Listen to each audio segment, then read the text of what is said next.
Welcome to the Fabric of the Spanish Americas. My name is Rosario Granados. I'm the Marilyn Toma Associate Curator, Art of the Spanish Americas at the Blanton Museum. And this symposium is organized in tandem with Painted Cloth, Fashion and Ritual in Colonial Latin America. One of the premises of this exhibition is that the entwined nature of textile provides a vivid metaphor to understand better how indigenous aesthetic traditions were woven together with those of foreign origin.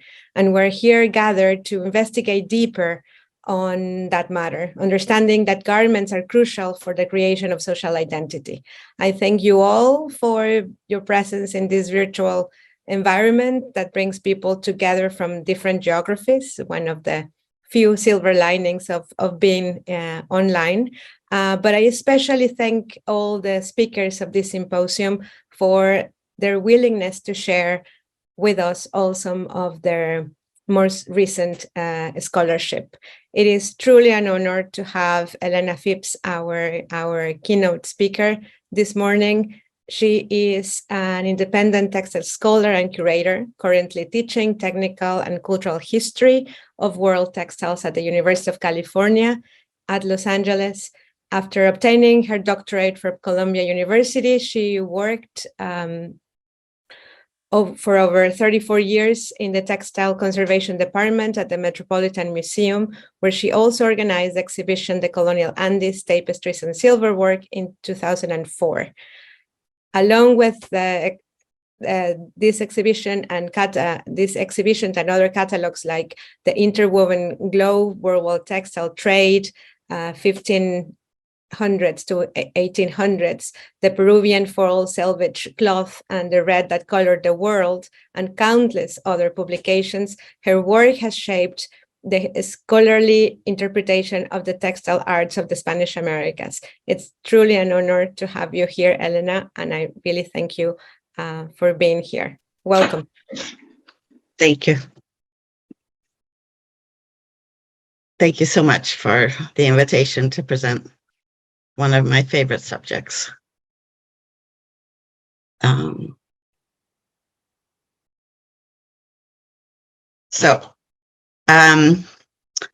First of all, I really appreciate being able to give this presentation. I'm only sorry that we're not all gathered in Texas, because I would love to see this beautiful exhibition that that Rosario, you and the museum has put together. So I'm grateful for having the opportunity to at least see many of the beautiful objects that are in the exhibition. So first, this is a very large subject to cover in one lecture. It's a favorite subject of mine, as it is such a rich and complex story. Today, I will try to present some of what I consider the important aspects, but of course, there's so much more to learn, and I look forward to hearing our speakers today and learning from them. Sorry, I have something blocking my, okay. So to begin my talk on garments and identity, I would like to start with these beauties. On the left is a woman of Inca descent, painted in the 18th century, Anusta, proudly wearing her kumbi garments that were made of the finest materials and methods, following the standards of the royal Inca weavers.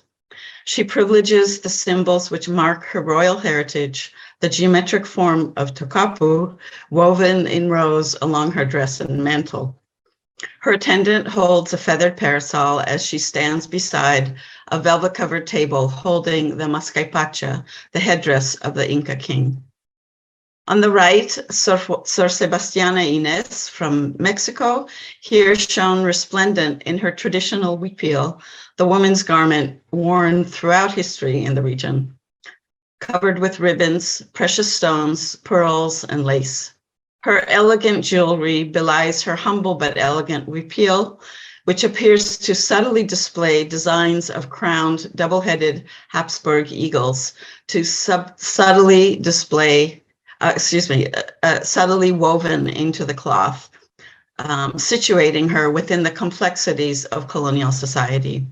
She holds what may be a Chinese folding fan in her hand.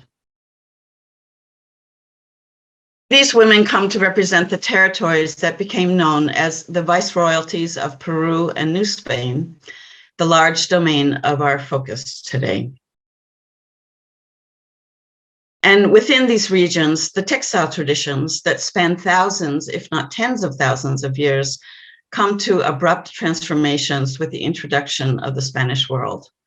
Yet they also retain traces of the ancient past. So for addressing this topic today on colonial traditions, I would like to start with a brief view of the origins of the indigenous textile traditions of these two regions of Mexico and Peru, so that we can contextualize our observations of the transformations and activities in their global context under colonial times. In doing so, we can look at the impact of global trade on these traditions, with materials such as silk and Indian printed cottons coming via the Manila galleons from Asia, and woven goods such as brocades, ribbons, lace, as well as woolen cloth and metal threads arriving through the annual flotillas from Spain into the Americas. A robust trade that also fostered the export from the Americas of various items such as precious metal, natural dyestuffs like cochineal, indigo, and the redwoods, and subsequently cotton. From Mexico, we have very few extant examples of the pre-Columbian textiles, due primarily to the climate of the region. Those that have been preserved come from the dry caves, water-filled cenotes, and some few but important burials. While even from these rare examples, we can see a hint of their complexity and beauty, as well as some of the shapes and forms the garments take, even seen here in miniature. With the lack of preservation of the organic textile materials, we have few actual textiles. But what remains are incredibly detailed descriptions of garments, depictions of garments, in the monumental sculptures and three-dimensional figurines from early sites, such as the Teotihuacan greenstone female figure on the left, wearing her shoulder-covering garment with decorative edges etched into the stone, and a long skirt below. And one of the many Maya queens represented in a carved lintel, wearing her long rectangular dress with stepped diamond and cross matrix designs. Its draping appears similar to the long huipil worn by a woman from the 16th century, Lienzo de Tlaxcala.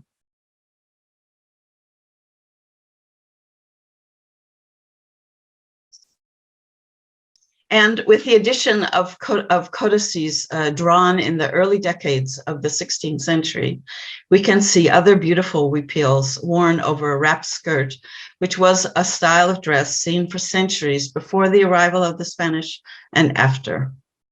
Often composed of 2 or 3 panels of hand-woven cloth, these garments continue to be made and used today. Small figurines of the Aztec water goddess wear the distinctive triangular keshkemetl. This garment continues to be worn today in the region of Puebla and is woven in a distinctive manner that transforms the warps into wefts to form the triangular shape on the loom itself.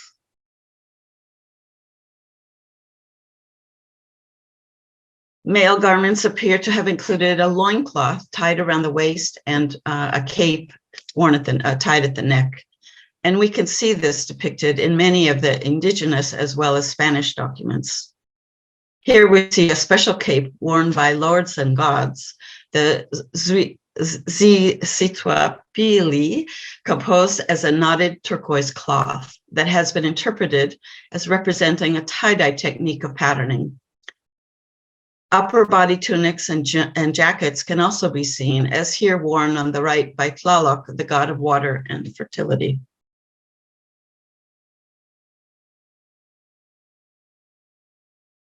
And a rare find from the important excavations of the Templo Mayor in Mexico City revealed a singular example of a jikoli, a kind of a male jacket that opens from the front.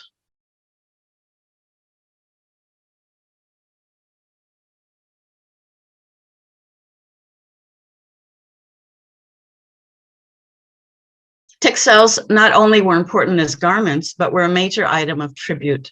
Here we see on the left the stacks of white cloth offered to the Maya ruler, and on the right, one page from the extensive list of Aztec tribute recorded originally in the Matricula de Tributo, subsequently annotated here by the Spanish in the Codex Mendoza, listed here as, quote, Aztec tribute from the province of Tuxpan, quote, 400 cloaks in the style of a black and white grading, also 400 rich cloaks worked in red and white, clothing of lords, also 400 maslatl, which served as loincloths, otherwise called underclothing, also 400 women's skirts and tunics, also 240 cloaks, richly worked in red, white, and black, which the lords and caciques wore. All of this clothing they paid in tribute every 6 months. The textile production in Mexico and beyond was based on the use of two primary fibers, from the monocot plant of agave or maguey, and from the seed hairs of cotton. In the hierarchy of the two, cotton was the more precious, due in part, no doubt, to its softer nature. Fibers from maguey are extracted from the sheaths of spiny and waxy leaves of the interrelated species, generically referred to as maguey or agave. Here we see the process as it is done in rural Mexico, with the cutting of the leaves on the left, the pounding of the with a wooden mallet, scraping the materials to extract the hair-like fibers, which are then used for garments, cloth, ropes, and bags. Cotton from the Gossypium hirutum species generally grew not only as white fiber, but with some natural colors as well, including brown and a slight greenish tint. Spinning of cotton has been done since early times using a thin wooden spindle and round whorl.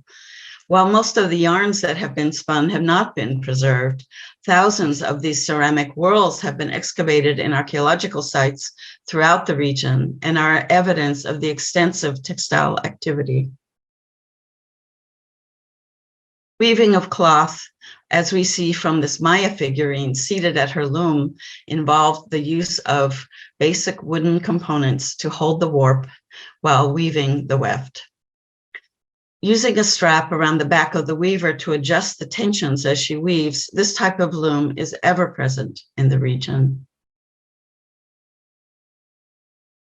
Some special materials were also used in the capital of the Nahua Empire, described by Cortés in 1519 in his letter to the Queen of Spain, where he notes the beautiful textiles woven of feathers and rabbit hair.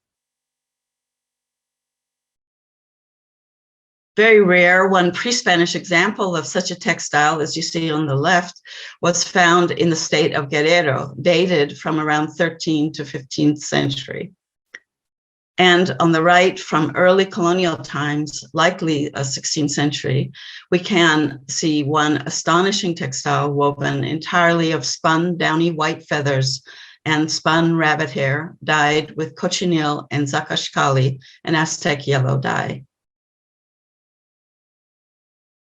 Here we can see how these special fibers look under the microscope, which I'm showing you just because I will always remember the day when I first saw that feather on the left forming the yarn, which was rather an extraordinary discovery. Featherwork was an important part of Aztec culture, and the specialist workers who understood how to dye them and prepare them for use was nicely documented in the collective work known as the Historia General de las Cosas de Nueva España of Sahagún and the Nahuatl scholars who contributed to the book. Iridescent featherwork composed of hummingbird feathers, a mottle paper, and an adhesive made from orchids, an art form of ancient origin, was then applied to the treasures of the church in the 16th century, as we see here in this triptych of the Eucharist of the Last Supper, made entirely of feathers. And you can note as Jesus is sitting at the table, Judas is there with his red cochineal dyed bag of, well, anyways, you all know the story, I'm sure. Spun feathers were incorporated into special versions of some women's garments, a wedding wipil, for example. While the white bits that you see in the lower and upper sections here in this garment are spun feathered yarns. This likely 18th century example is one of the earliest feathered wipils that has been preserved. So we know that this pre-Spanish tradition continued into the colonial period, and in fact was even revived in the 20th century. From an earlier date depicted in this 17th century painted screen called the biombo, the bride in the wedding scene that takes place on the right side of the biombo, I believe is wearing such a spun feathered wipil.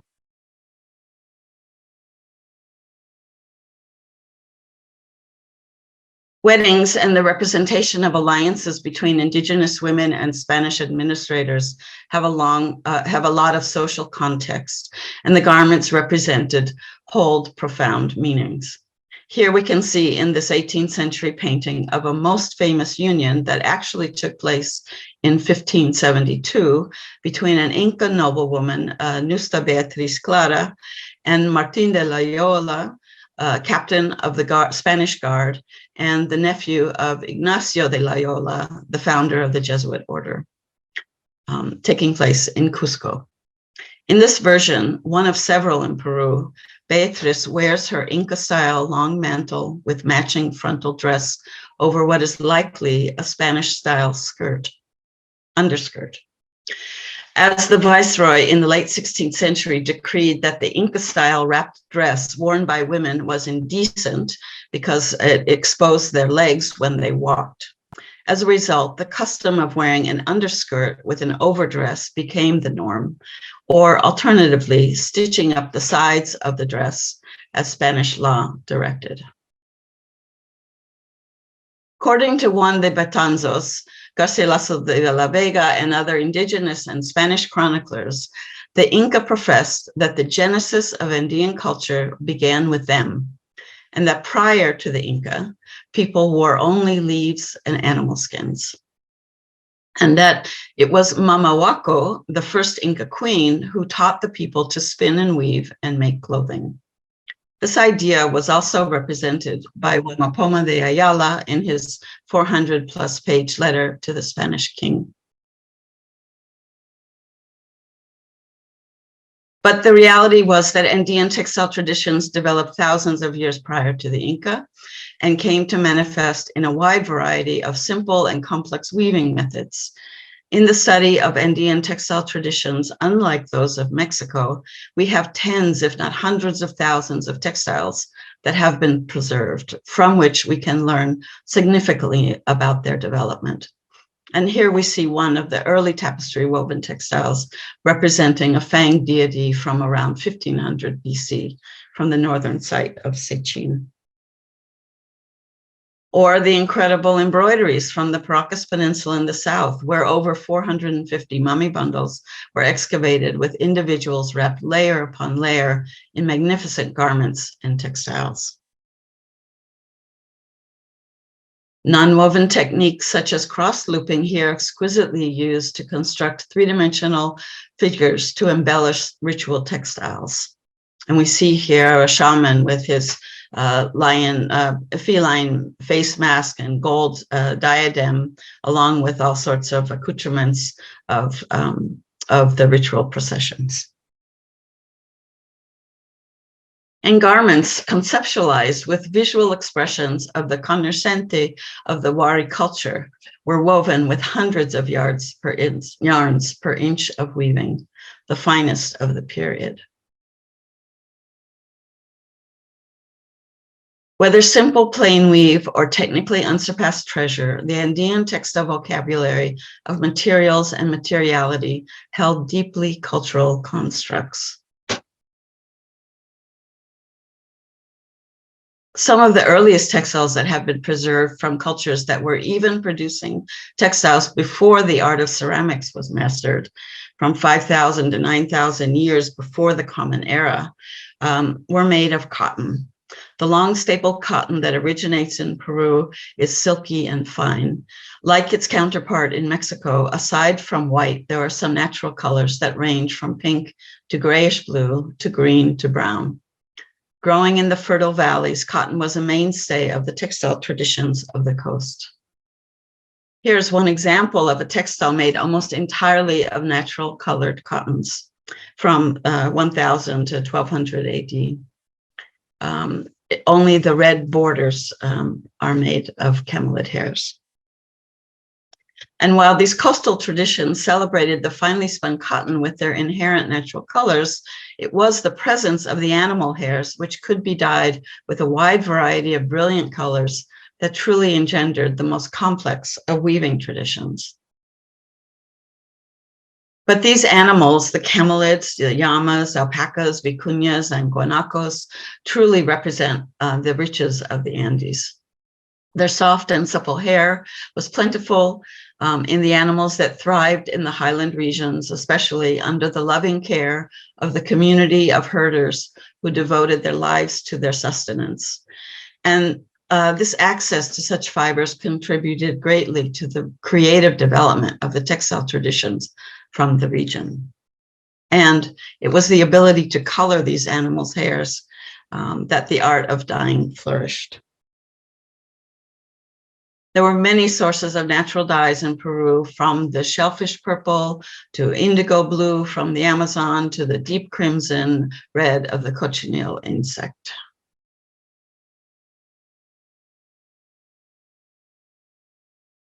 Returning to the subject of garments, since nearly all of Andean weaving is constructed as rectangular units of cloth, when we look at the garment tradition, it can be difficult to understand how these were actually worn. The woman's dress, for example, as shown here in Momopoma, with a large flowing garment worn with a belt at the waist and held up with two large tupu pins at the shoulder. Here's one such example of these large dresses called anakus, approximately 5 feet wide by 8 feet tall. Composed of 2 or 3 panels, these beautifully woven garments were made for the Inca elite women and queens, as well as for the young women chosen for sacrifice to the gods in a special ritual of capacocha. In fact, it wasn't really until a number of these small dressed figurines that accompanied the ritual ceremony were discovered, generally found in the highest frozen peaks of the Andes, that we understood how these garments were actually worn. And in fact, that they were such a uniform of sorts. Here we see the silver figurine female with her garments, the rectangular wrapped dress, her 2 tupu pins on the left, attached to a decorated string with spondylus shell pendants, the belt worn at the waist to hold the dress, the smaller rectangular mantle with its singular silver pin to hold it in place, and a feathered headdress. One aspect of the female dress which had come to be understood in recent times is the emphasis on horizontal patterning. This simple observation, made in the 1980s by French scholar Sophie de Rossier, has had a profound impact on our understanding and recognition of women's garments and garment traditions. Looking at elite women's garments in early colonial paintings, the aspect which signals their high status is the presence of the geometric tokapu designs as markers of royal privilege.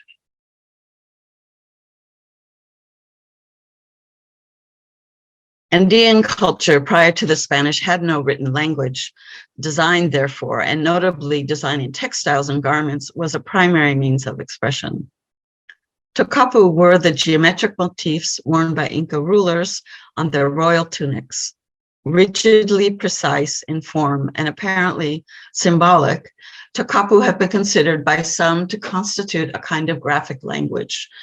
Lacking the key to decode the precise meaning of tocapu, and many have tried, we can only infer that for the Inca, this tocapu tunic was a physical manifestation of power and authority. With over 260 yarns per inch of weaving, its finely spun and deeply dyed polychrome yarns is a masterpiece of Inca art. The tocapu used by the Inca constituted a cultural code in the visual language of Andean textiles. After the conquest, they continued to be used as symbols of Inca identification and heritage. Here, covering the front of this colonial period tunic made well after the end of the Inca rule, they proclaimed the noble lineage and high position of authority of the person who was able to wear it. Another colonial feature of this garment is the figurative border along the lower edge, which you see one part of it on the right. The back of the garment, surprisingly, has a wonderfully styled spotted jaguar pelt pattern woven in tapestry. The jaguar, otorongo, and the lion, the puma, the powerful native felines of the Andes, were particularly venerated in Andean culture, and their pelts were worn in ritual and ceremonies. These felines, along with the tocapu, figure prominently in many of the colonial era garments, sending an unmistakable message of indigenous authority woven into the cloth, even as these tunics were likely worn during Christian processions. The figurative element of colonial textiles extends to one of the very rare examples, which happily is included in the museum's exhibition, of a woman's dress.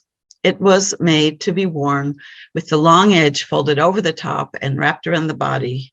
In doing so, the mermaids and animals, along with the tocapu designs present in the garment, all fall into proper orientation.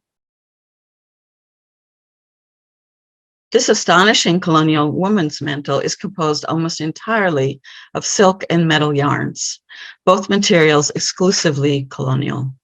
The design follows the conceptual layout of a royal Inca woman's mantle, alternating pampa, generally the plain, but here filled with all sorts of animal figures, and palai, pattern designs, here as rows of tocapu, along with other exceptional markings in the central section. And here's a detail. You can see close up the different sections, one following the geometric order and the other the chaos of the natural world, representing a duality that was key to the Inca, here expressed in new colonial terms. Similar to the processional tunic in the exhibition, this black embroidered garment would have been worn as part of the Christian celebrations of Corpus Christi. There are a number of these tunics that have been preserved, and they have some interesting, subtle features. The black tunics are composed in a special way. I show you here an example from another textile in pink, as it is easier to see the phenomenon. The body of all of these black processional tunics, while embroidered with Spanish lions and castles and flags, are formed from woven textiles made in a special Andean manner, using yarns that are spun in two directions. Groups of yarn spun to the left are laid next to groups spun to the right. This process is called yoke. This causes a special effect when the light hits the garment. As you can see here in this image, the pink section looks like it is composed of a dark and a light pink, but the reality is that both yarns are composed exactly with the same color, but they are merely formed in opposite directions. And when the sunlight or any light hits the surface of the cloth, this kind of herringbone stripe becomes a visual effect. Yoke is only one of several weaving tricks that Andean weavers use to give the effect of brilliance and sheen. in their textiles. Here is one example of something called tornesol, defined in the first Aymara dictionary from 1612 as, quote, silk that when turned in one direction, it appears as one color, and in the other direction, another color. This tornesol cloth was present in the Andes in the early 17th century date, but we do not know when it actually began to be used, as it was not something we find before the colonial era. It may be that Andean weavers were taken by the shimmering effect of light on certain silk fabrics used by the Spanish, and in response made their own version. Tornesol, composed of a dark yarn in the warp and a light yarn in the weft, was also called pechoa de paloma, or dove's breast, as it mimics the iridescent effect of its feathers. Woven of fine alpaca yarns, sometimes with silk wefts, but most examples have alpaca wefts as well.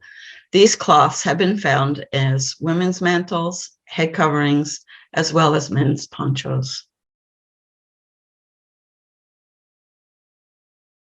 It was used notably up to at least into the 19th and 20th century, and in recent times remained part of the Andean highland tradition.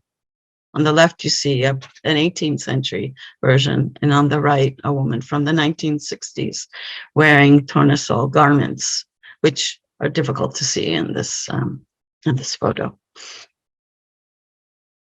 But silk, once arriving, first from Spain and then from China, became the fabric of choice for colonial society. Here we see a woman a Peruvian woman in her wonderful silk dress. Almost from the beginning of the Spanish engagement with the Americas, there had been an interest in introducing the cultivation of silk, especially in Mexico, by the Spanish crown, with an early campaign in 1536 to establish the process. It began with the planting of over 100,000 mulberry trees in the region. Mulberry leaves were essential as the main diet to the newly introduced crop of silkworm, sent as what were referred to as seeds, meaning the eggs, that came first from Spain and then through the Philippine trade route from China, as Asian seed was considered to be superior. By the mid-16th century, some areas of Mexico successfully were raising silkworms, as from Texupan, a small town in the highlands of Oaxaca. This rare ledger book, the Codex Sierra, documents the number of bundles of silk yarn that were raised and prepared in the town annually and sold in the markets of Mexico City for coin to purchase supplies for the church. The triangular form that you see on the right represents a hank of silk yarn, and the red flag on the top is an Aztec symbol for the number 20.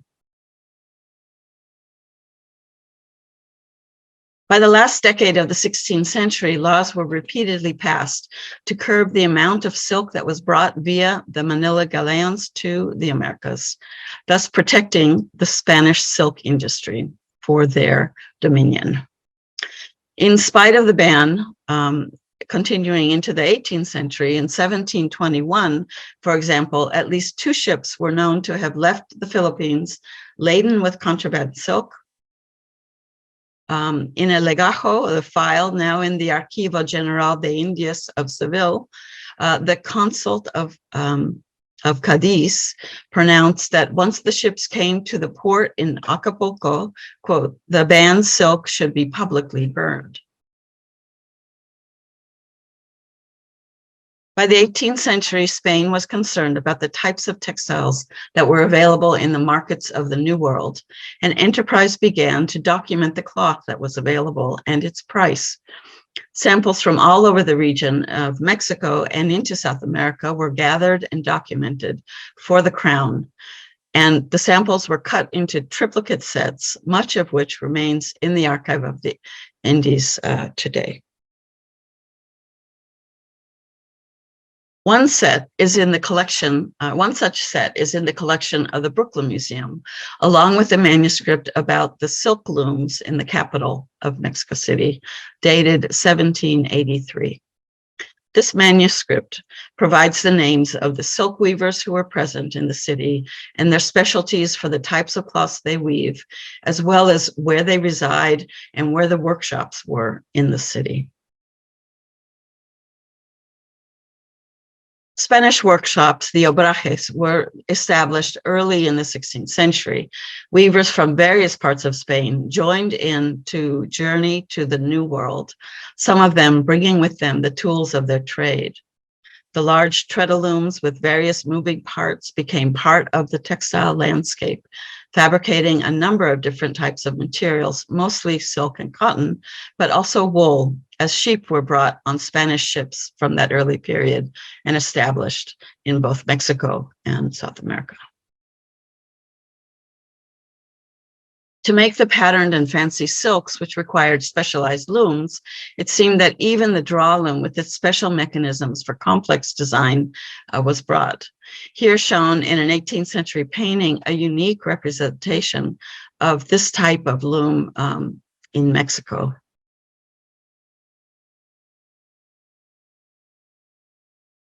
Fashion in Mexico, following the French Bourbon style, required silk and notably lace and ribbons to be integral to fancy dress. And we can see that in this garment of the portrait of the lady and from 1782, the same period as our samples that we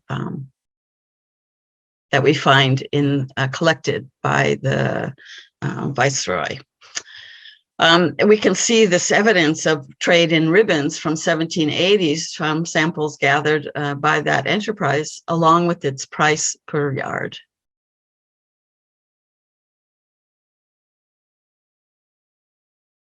Another page of the archival book of collected fabric samples shows fabrics referred to as indianillas that were actually made in Mexico. These cotton dye-printed fabrics mimic the very popular colorful cotton textiles from India called chintz. They represent an attempt by the colonial administration to produce these printed fabrics in Mexico, fostering economic development in the 18th century. The Indian chintz, fine cotton fabric that was patterned by dyeing, painting, printing, and with mordant resist, was exported throughout the world during the 16th to 18th century, especially fueling the global trade networks. These fabrics were extremely popular in Europe and the Americas, used for household furnishings and garments. And we see in one example here of Indian cloth made up into a European garment. Chintz brought from India to Manila was part of the cargo coming to the Philippines and destined for the Americas. 18th century Mexican casta paintings include images of men and women wearing the imported Indian cloth. Note the woman on the left with her skirt made of beautiful floral, mordant and dye-printed designs. And on the right, the man wearing an indigo dye-resist painted and printed Indian robe.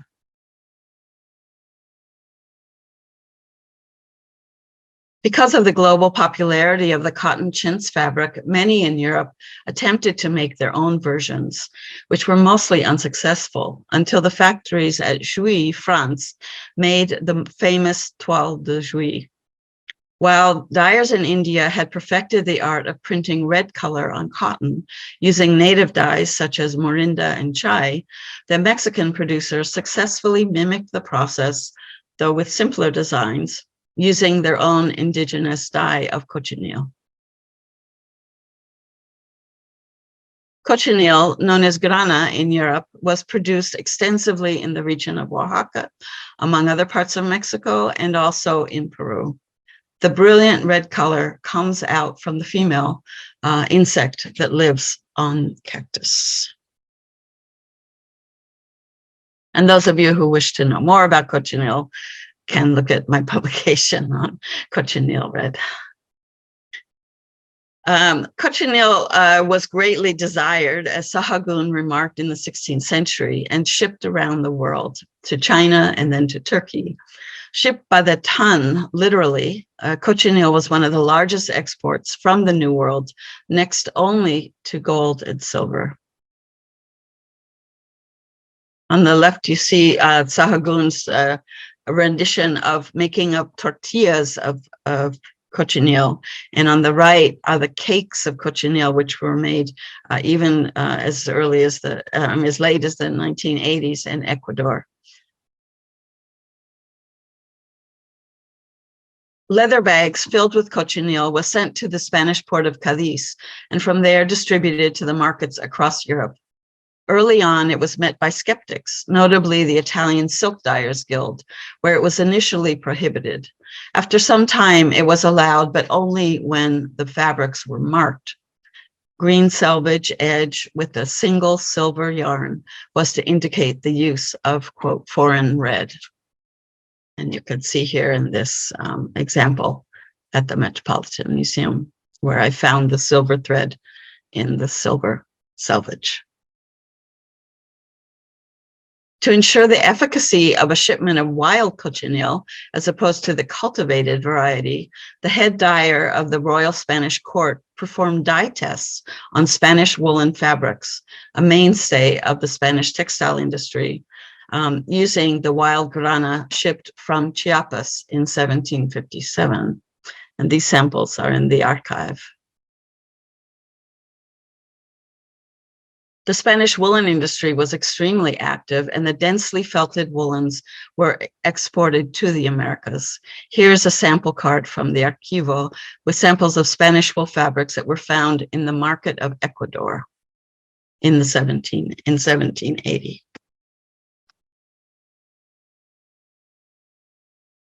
These famous marketplaces in Mexico City and Lima, Peru, were the place of interchange of the materials. It is where the priest from Texupa brought his silk yarns from Oaxaca to sell, and where the vendors of fine silks, ribbons, and lace purchased their goods for those privileged enough to afford them. So we return to our beautiful Inca Nusta and Mexican Sor Sebastiana, the expression of their heritage proudly on display. Their garments indicate the pride and position of power that they and their families provide them. For one, the power of her noble heritage enables her to wear the garments of royalty. The other, with the jewels and lace imported luxury items attached to her indigenous garment, they are equipped to mediate the new society with their wealth and genealogical privilege that affords. These women situate their position in a transforming society through acts of memory and, frankly, through fashion and style. Their garments belay their status while at the same time evoke the ancient heritage of their indigenous roots. Their power to engage in a complex society, drawing strength from the past, yet form an interface for the future. Thank you very much.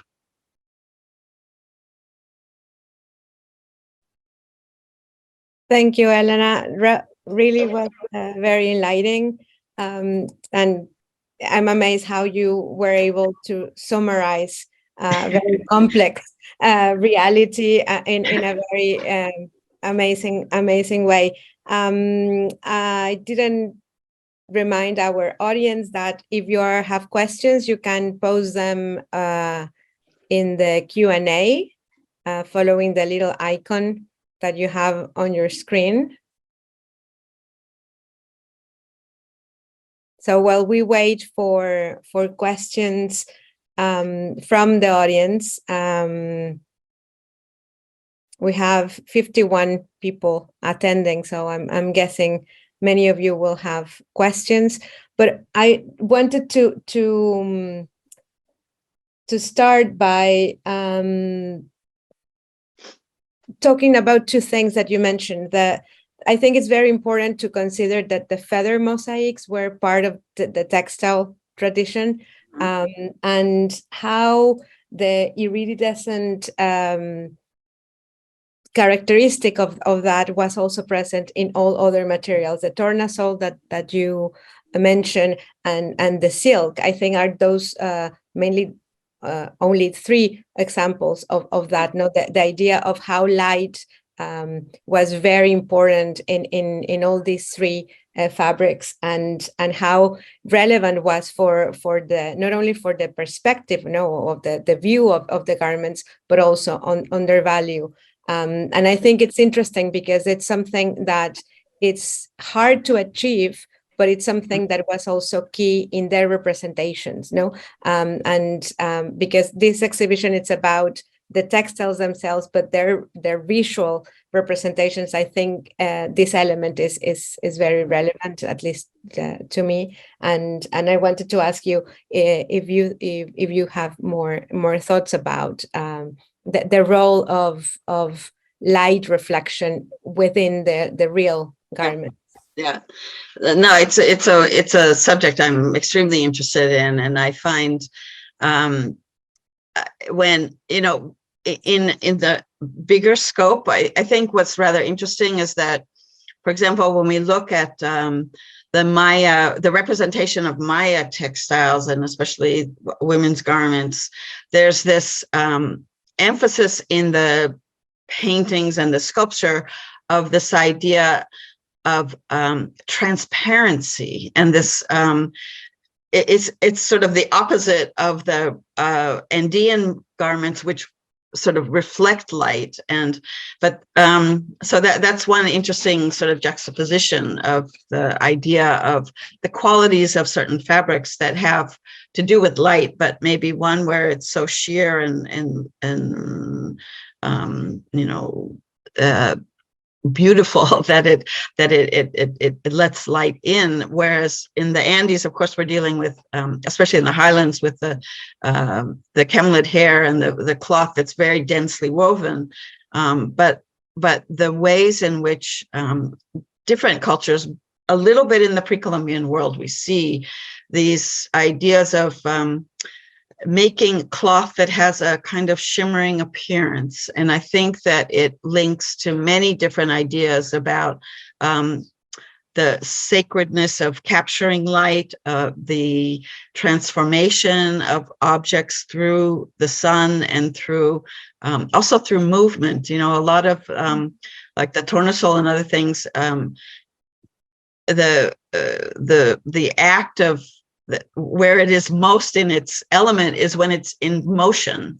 So the idea of some of these processions or rituals, or shamanic experiences that might be involving transformations and a lot of movement, the idea of cloth that has some shimmer to it is quite interesting. And while we don't have a lot of examples, I mean, we don't have, I've been looking for the idea of tornasol in ancient textiles, pre-Columbian textiles, my whole professional life. And we don't see it as a tradition, but there are traditions of blending 2 colors together, for example. And we see that as early as the Paracas, some of the needlework pieces where representations of people that appear to be shamans are wearing garments that have this kind of bicolored yarns that makes, even on a small scale, makes a bit of a shimmer. And we find other techniques. The yoke is something that's extremely important, and I think really links to issues of idea of Iya, of in the Andes, which is very much about the sort of sacred energy of an object that has efficacy in healing or in whatever, Yeah, I just love this idea of movement, and because it's obvious perhaps, but textiles were made to be worn, and so I just love that. But I have to go to the questions from the audience. Okay. I have one from Amelia Almorza from the Pablo de la Vida University in Seville. Thank you for being here from across the ocean. She's asking, how did the Indian kept doing their traditional elite garments under the Spanish colonization? And what are the sources that we have about that? Well, So we know what we know about Inca period weaving comes from the various colonial authors, both indigenous like Wapampoma and others who are engaged with the transformation. And part of what we know are that the places where Inca weaving was done by the master Kumbi Camayos, both the men and the women that contributed to making these exquisitely made and finely woven textiles. We know some locations, especially around the Lake Titicaca region, and that some of those, we know that the weavers were dismissed at a certain point from that area, but they continued to produce, up to a certain, period.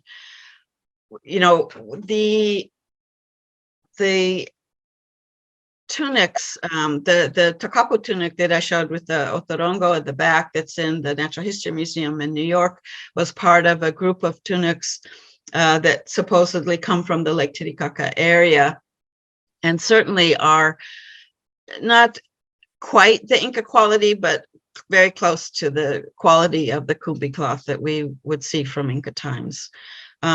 So we can look at the places where the weavers were living and think that whether they continued in some form to be weaving. Of course, some of the workshops that were established became tapestry weaving for the Spanish authorities to weave the tapestry. They transformed from garment weaving to weaving tapestry, very elaborate types of tapestries. So some of that continues as well.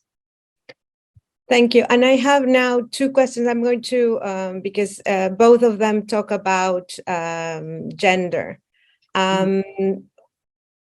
Katie Lickmont asked if you could talk about the gender breakdown of weavers in colonial Peru, and especially the difference between Andean textiles, traditional Andean textiles, and those on obrajes. And the second question is from Siyu Shen, and she asked, can talk about the exchange of fabric in the markets of Mexico City regarding women. Was it largely local outside merchants and men or women in how they were exchanging these materials in the markets, and what was the role of women? So just to summarize the question, what was the role of women in the production and in selling? Okay, so let's start with the Andes and the question of the obrajes. So weaving, we know from historical documents that the weaving, from spinning the yarns to the weaving and finishing and the embroidery, because embroidery was a very important part of completion of Inca garments. All royal Inca garments have this incredible finishing, stitching along the edges of all edges.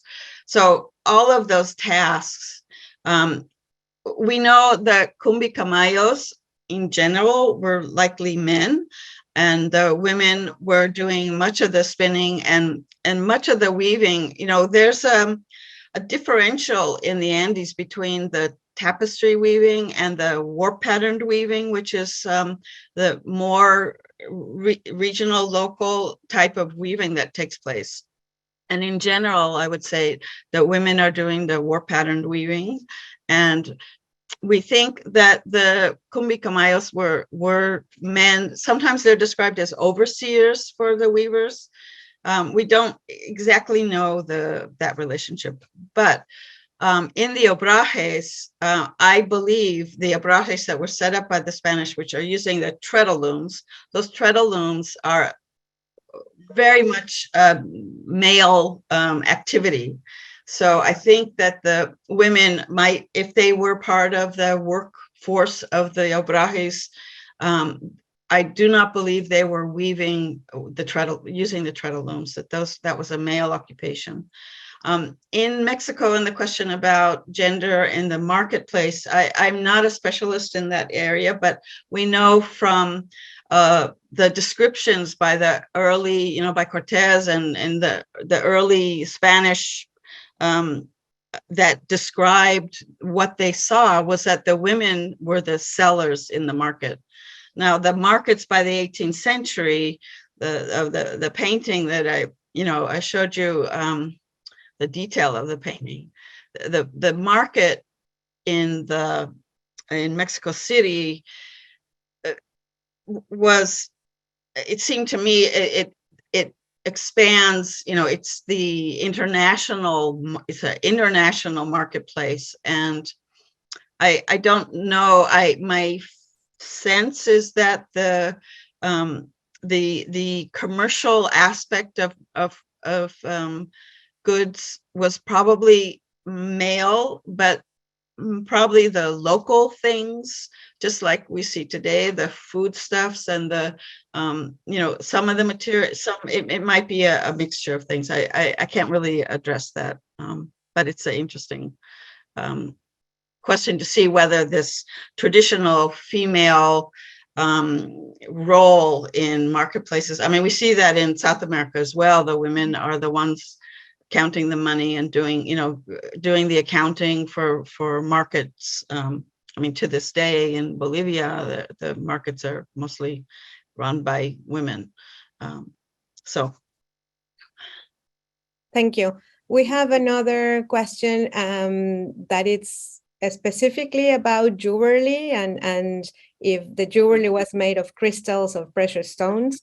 But also this person who identifies as anonymous, do we think the sitters actually own such jewelry? And I would like to extend the question to the garments. Do we think the sitters actually own the jewelry and the garments, or was just painted like that to actually elevate their status?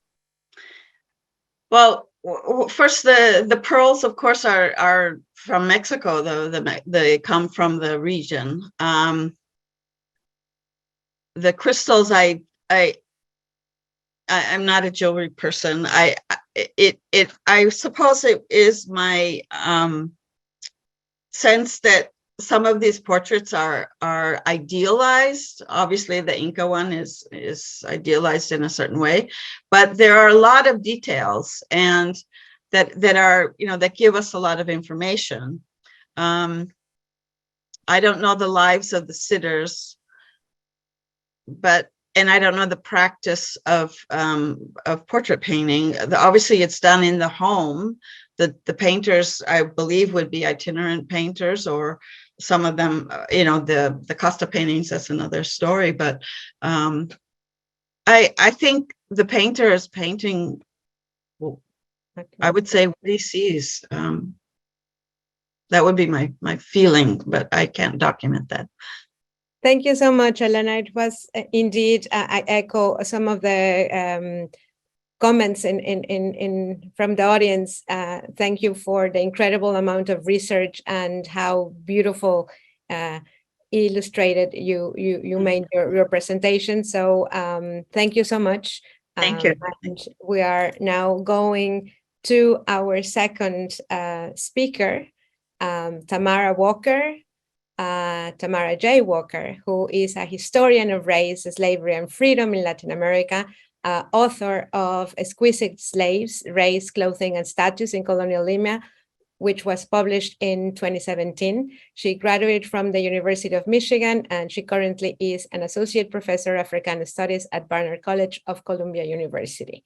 Her talk this morning is called Fashioning Whiteness in Colonial Latin American Art. Thank you, Tamara, for being here with us.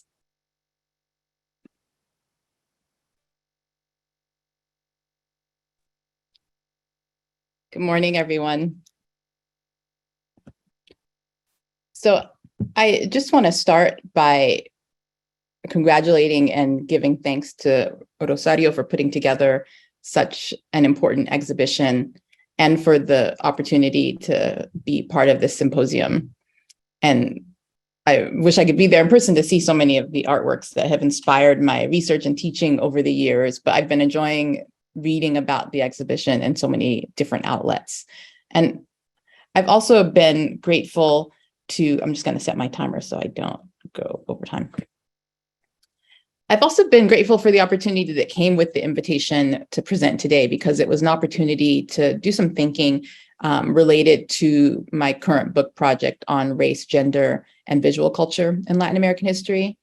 And it's a project that spans from the colonial period to the modern era and places various artistic genres in Peru, Mexico, Argentina, and Brazil in conversation.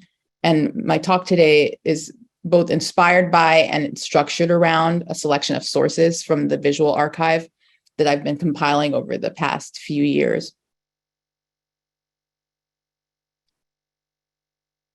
As you might imagine, it's a vast archive just from the description I've given, and it covers an expansive temporal and regional context. But for today, I wanted to focus on three sources that come from the Andes in the late 18th and early 19th centuries. I should also note that for the purposes of my talk today, I'm making some gentle leaps back and forth across time and space. And as an historian, I know that it's important to draw distinctions according to temporal and regional boundaries and acknowledge temporal and regional specificity. And I take it seriously in the book itself. But for now, I just wanted to kind of highlight by way of these examples some details that I think speak to one another and that warrant deeper exploration. And I'm still in the early stages of thinking about these images in relation to one another. I've written about them elsewhere, and I'll say more about that. But my goal today is to kind of put them together and to think about what they have to say about the subject of whiteness, which is often understudied within the history of race and gender in Latin America. And in fact, when I started this book project, I was thinking about the subject of Blackness in Latin American visual culture. But it occurred to me over the course of establishing this archive and thinking through this visual archive that it's more and more a project that has to do with the subject of whiteness itself. And so it's with that I approach, with that in mind, that I approach my materials for today.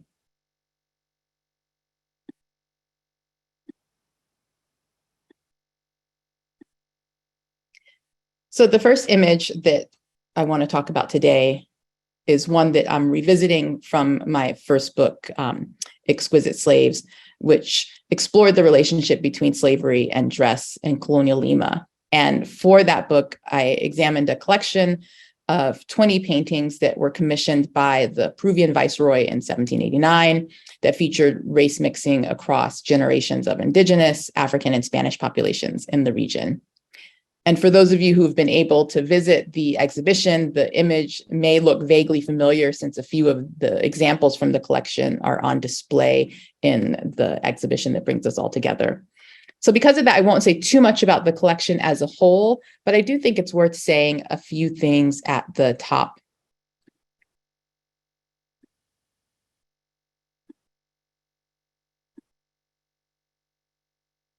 First is that the images were commissioned with a specific audience in mind, one that was across the Atlantic in Spain, and that they were created to be included in a burgeoning cabinet of natural history. And indeed, today their permanent home is in the Museum of Anthropology in Madrid. The second thing that I think is worth noting about the images is that there was a letter that the viceroy wrote to the Spanish monarch to accompany the images when they made their way from Peru to Spain. And the letter provided, among other things, a way of reading the images. And the viceroy mentioned that the paintings illustrate, and I quote from the letter, the notable mutation of appearance, shape, and color that results from the successive generations of mixing between indios and negros, which, the viceroy notes, and I quote again, is usually proportionately accompanied by inclinations and qualities. And so in other words, the images were meant to describe both the process of race mixing and the behavioral evolution that arises as a result. The third point to note is that the images are broken into three narratives of race mixing, one focused on Afro-Spanish unions, the other on Indigenous Spanish unions, and the third on Afro-Indigenous unions. And in that way, it has obvious parallels to the perhaps better known genre of Mexican Costa paintings, and invites a lot of really interesting comparisons, which I undertake to some degree in my book, and that I am thinking through again on this other theme for this new project. But suffice it to say that one of the things that really sets this collection apart is the size of it, that it's actually a countable number of images that cohere into these three narratives, unlike the Mexican genre that has literally countless examples and that have similar themes, but are harder to contain in the same way that this smaller collection of 20 images does. So that being said, it's the narrative that charts Afro-Spanish unions that provides my first example that I want to share today that you see on screen. I thought I would also place it alongside the image that is among those on display at the Blanton. And I include it so that you can see where that first image that is on display at the Blanton and the one that I'm talking about today fit together. And to do that, I've provided a breakdown of the progression that the images chart from start to finish, from one generation to the next, beginning with the first generation of so-called negros bozales de Guinea, which basically means unbaptized, non-Spanish speaking Africans who hadn't yet been subjected to slavery, colonial rule, and all the physical abuses and linguistic and religious indoctrination that would come with it. Then there's the second generation of so-called, and I'm characterizing these according to their captions, which have their own nomenclature and their own inconsistencies, which is just parenthetical, but worth pointing out. But the second generation features a so-called negra de Guinea or criolla, someone born in the Americas, and a Spaniard who together produce mulatto. And this is an image with kind of a meta narrative around it that focuses on the experience of enslavement. We might presume that the woman featured in the image is enslaved by the Spanish male featured in the image, and that particular mode of reproduction occurred by way of the violence of enslavement. That produces a child that is featured in the third generation as a mulata and produces a mulatto child. And here's where the images start to get interesting in terms of the legal status of the subjects, because there is nothing inherent to the images that would suggest that the individuals depicted therein of African descent would have been free. They would have been, in that second generation, the mulatto would have been born into slavery following the condition of the mother and remained enslaved unless the father or other means had allowed for their freedom.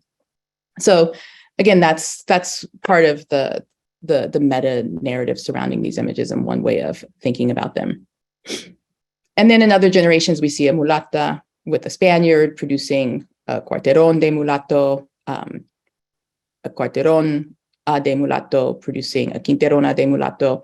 So here we're seeing this nomenclature that also sets the Peruvian genre of Costa paintings apart from the Mexican genre, that have their own nomenclature, but one that is distinct from what we see in the Peruvian ones, where the Mexican ones tend to emphasize terms that derive from the animal kingdom, like lobo, like coyote, and certain expressions. These tend to be more kind of scientific in their orientation, which I think is also a product of the era in which they were produced, the Enlightenment era, that attempts to establish a particular kind of scientific weight to the images. And then they go on from one generation to the next until finally by the 8th generation, we have the Spaniard, a figure labeled in the caption as a gente blanca, and their child, who would be, according to the language of the image, quasi limpio de su origen. And this is nomenclature that bears explaining to some degree.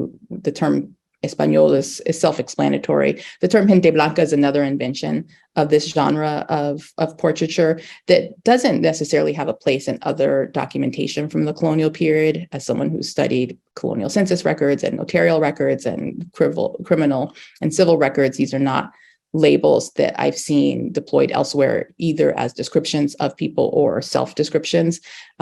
So again, there's something that is specific to the genre that is worth flagging. And then the term gente blanca itself has no literal translation. I think it loosely translates to mean white person, but I think it is important to note that it's not being used as a Spaniard or even in place of the word blanca, or neither of those words are being used. And instead, the term gente blanca is being used. So it's a kind of adulterated whiteness, white, but not quite.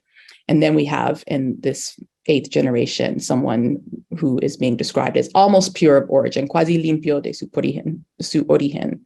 And so that almost, I think, is doing a lot of important work in these images in terms of emphasizing the proximity to whiteness, the approximation of whiteness, but also not a pure form of whiteness. So these are things that I talk about to some degree elsewhere, mostly as it pertains to the depictions, again, of people of African descent and indigenous ancestry.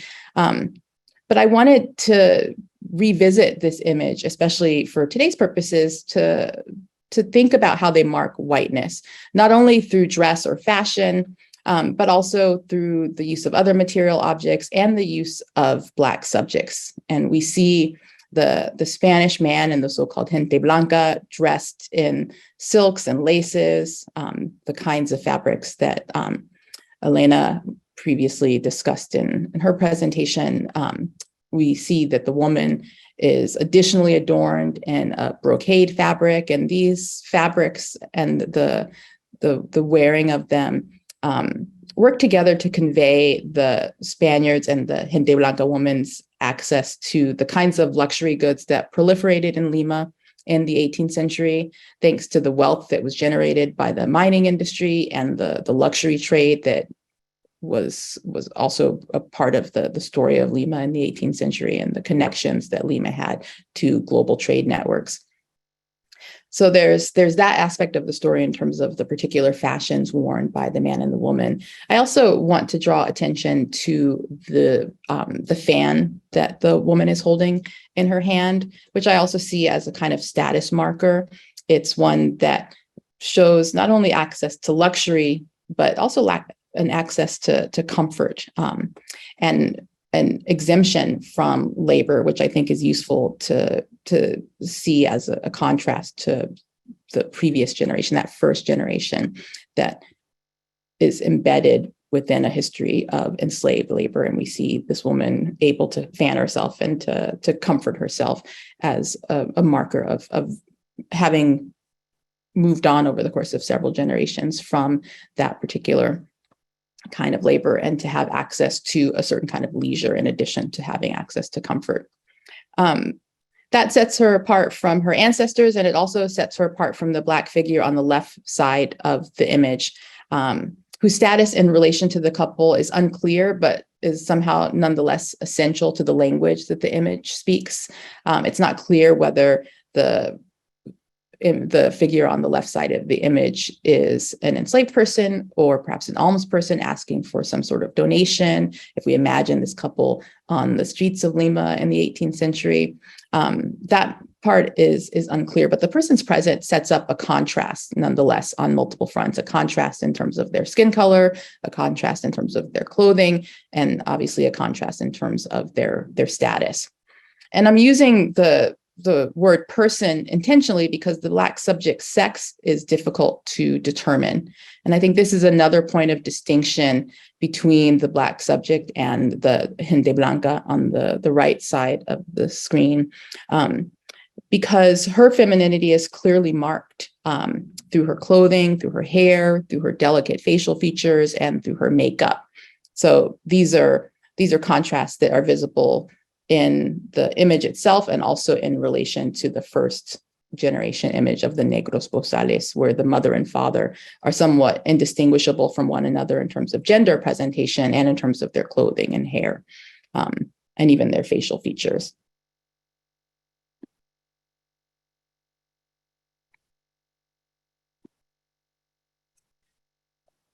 I'll now move to the second image that I'd like to talk about today, and it also comes to us by way of the Andes, and in this case from another anonymous artist from the late 18th century.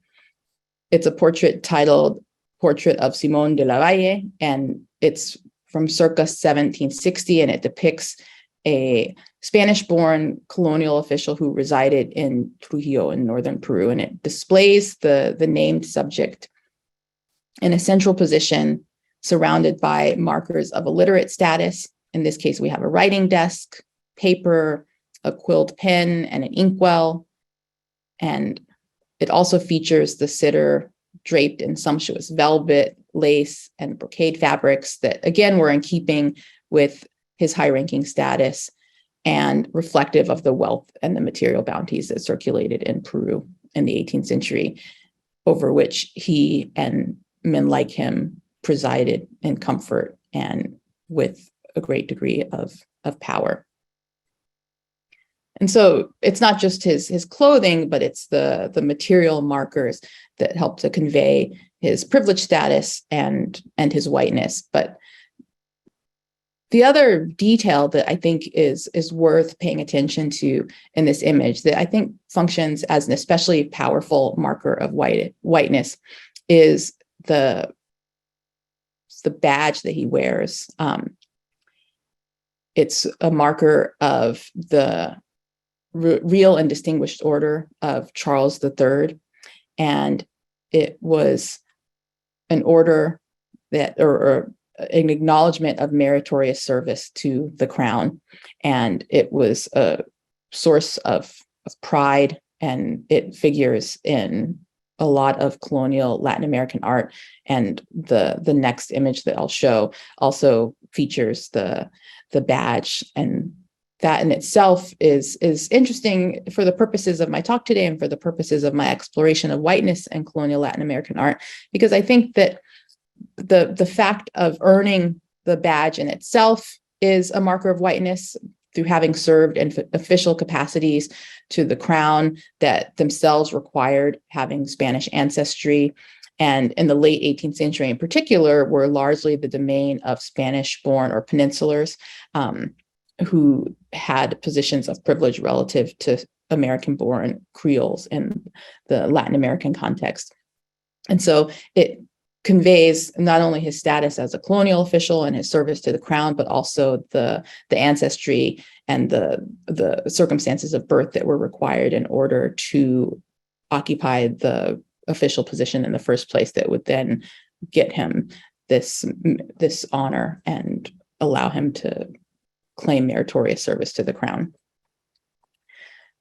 It's also worth noting that the records that were produced when individuals received the Real and Distinguished Order of Charles III also were documents of whiteness, in that they chronicled the parentage of the individual who is receiving this honor, their ties to the old world, their ties to Christianity, and implicitly their uncontaminated whiteness. And so, again, these are material markers that are working in different ways and in concert with one another to convey whiteness as a particular status, and one that is meaningful to the sitter and to the artists themselves. It's important to convey that through clothing, material markers, and, as I'll say a bit later, through the invocation and invisibilization of Blackness.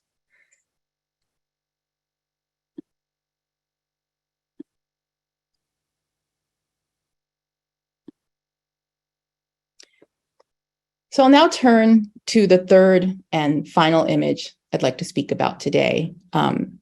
Like the two that have come before it, it's also a product of an anonymous artist. This one is most likely from the early 19th century. And elsewhere, I talk about why. I'd be happy to talk about why in the Q&A as well.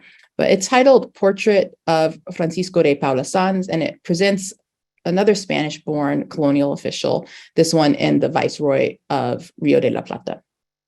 And I've included an image of the cartouche that is at the bottom corner of the unsigned, undated image, and I just wanted to spotlight it because it refers to some of Sanz's career highlights: his directorship of the Royal Tobacco Monopoly in Buenos Aires from 1777 to 1783, his membership in the Real and Distinguished Order of Charles III, which he earned during his term as director of the monopoly in 1780, his governorship of Buenos Aires from 1783 to 1788, and his governorship of Potosí from 1789 to 1810, which is when I think this image was produced. And while he was in Potosí, he was tasked by the Spanish crown to breathe new life into the faltering mining industry by increasing labor demands on indigenous workers. And that's something that is also part of the story that this image tells, which I don't talk about today, but that I talk about elsewhere and would be happy to talk about more during the Q&A. But these details all converge to depict a loyal colonial servant who earned meritorious honors, who enjoyed the privilege of his status, and in many ways whose legacy would be tied to the links he would go to in execution of his duties. But in terms of this theme of whiteness, I want to point out that the subjects, the composition, and the setting of the portrait all kind of play key roles in the depiction. Sanz occupies the center of the image, and he's surrounded to his right by a Queen Anne style writing desk, and that's identifiable through its distinctive cabriole legs, and to his left by a Black male who stands in profile facing Sanz rather than the viewer, suggesting his subordinated servile status. And at the far edge of the desk, just filling out the scene a little bit, there is a tricorn hat adorned with a red cockade that became a common symbol of Spanish royalism in the aftermath of the French Revolution, which itself serves as a symbol of Sanz's loyalty and service to the crown. Now on the desk, we also see a sword and a letter opener, and the latter combines with the letter in Sanz's right hand, which is addressed to a prominent merchant who engaged in frequent correspondence with colonial officials, to highlight his position as a literate man and active correspondent whose words carried significant weight. And he appears in this image to be passing the letter to the Black servant figure, which indicates that figure's kind of trusted role in delivering important correspondence. Now, Sanz appears to us in rather sumptuous clothing. He wears a navy frock coat over a lace-collared shirt and a bold red vest that matches the coat's lining. The vest is also embroidered with silver threading that, together with the silver buckles on his shoes, provide elegant flourishes that also gesture to the region's mining industry. And like Simón de la Valle, the subject of the preceding image that I just discussed, he wears his royal insignia pinned to the left lapel of his coat. Another status marker in the image is the dog that's perched near Sanz's right foot. The dog appears to be an especially rotund variety of the high altitude hairless breed known as the Viringo. And it's a type of dog that was nicknamed in the 18th and 19th century calientapiés, or foot warmer, because of its ability to retain body heat and provide warmth to humans that were living in cold Andean climates. And so together, despite their standout appearance, the Black servant and the dog help the Sanz portrait to speak a particular kind of language that conveyed a sense of Sanz's status. Here we have a lettered, important man capable of luxurious self-presentation, but one who enjoyed access to a servant, could afford to outfit him in finery, and who had the extra resources to feed his dog well enough for the creature to put on some extra weight, which would have had significance during his tenure in the mining industry and in the region of Potosí, when there were high incidences of starvation that were a result of his actions. So again, that's parenthetical to the story, but one that is nonetheless worth mentioning. It's also worth noting that for all the hints of luxury and status that are conveyed by this scene, it's also a far cry from the luxury that Sanz had been known to surround himself with during his time back in Buenos Aires.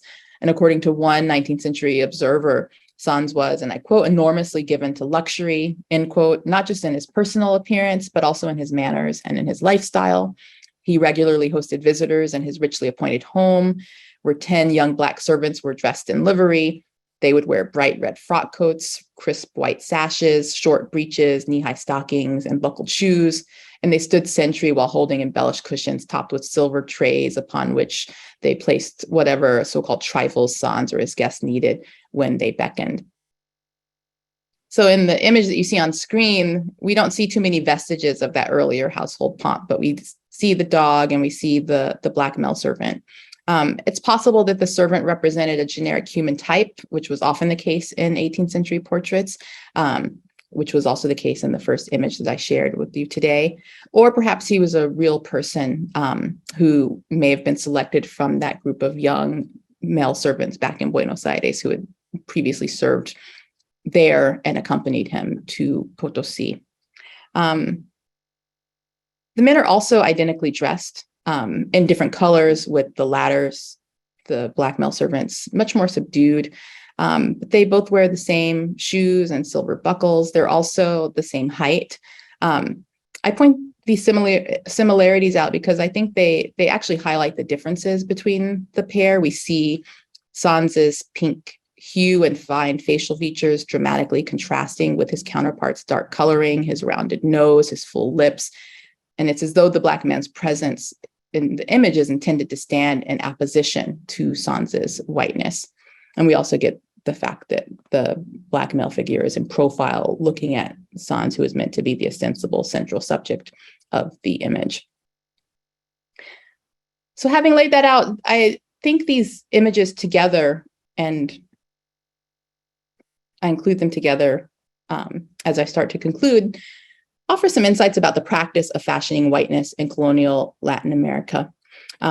Colonial Latin American artists fashioned whiteness, or at least my assertion is that they fashioned whiteness on the canvas through a combination of dress and other material markers, as well as through various means of invoking, exploiting, and even invisibilizing Blackness. We see the presence of Black subjects or subordinated subjects in the images from the Peruvian collection of Costa paintings on the left side of the screen and in the portrait of Sans. And their presence is meant to serve as a contrasting element, in terms of skin color, status, and gender presentation. I spoke earlier about white femininity and haven't said much about white masculinity, but it's something I'm thinking through with all these images and in this project more generally. But I think what they all seem to offer us is a depiction of white men as stewards of elegant clothing and material markers of status. And certainly there's more to say about this as I continue this work, especially thinking about the racialized masculinities of Sans and the unnamed Black subject accompanying him in the image. There's also more to say about the absence of a Black subject in the Simón del Valle image. And my hunch is that this absence is also meant to speak to an idea of whiteness, despite the high likelihood that Simón del Valle himself was a slaveholder. And again, I'm in preliminary stages, but future research will allow me to flesh this out more.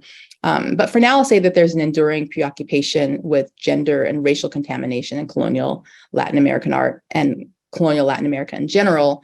And it's worth noting that Spanish women are absent from the process of race mixing detailed in the Peruvian Costa paintings in a way that suggests that whiteness was always an unstable category, always in need of being defined and protected.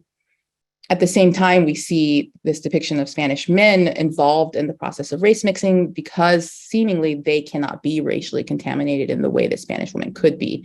And the theme of Spanish men's inability to be racially contaminated seems to persist across the Simón del Valle and Francisco de Palo Sans images. Again, more research is needed to flesh this out, but for now, it's worth noting that these myriad depictions of whiteness on the canvas also had parallels in colonial society. In other words, and to conclude, I see colonial Latin American art and the combined depiction of fashion, material goods, and colonial subjects in this genre of art of various racial backgrounds as an opportunity to think about the construction of whiteness in colonial Latin America itself. Thank you.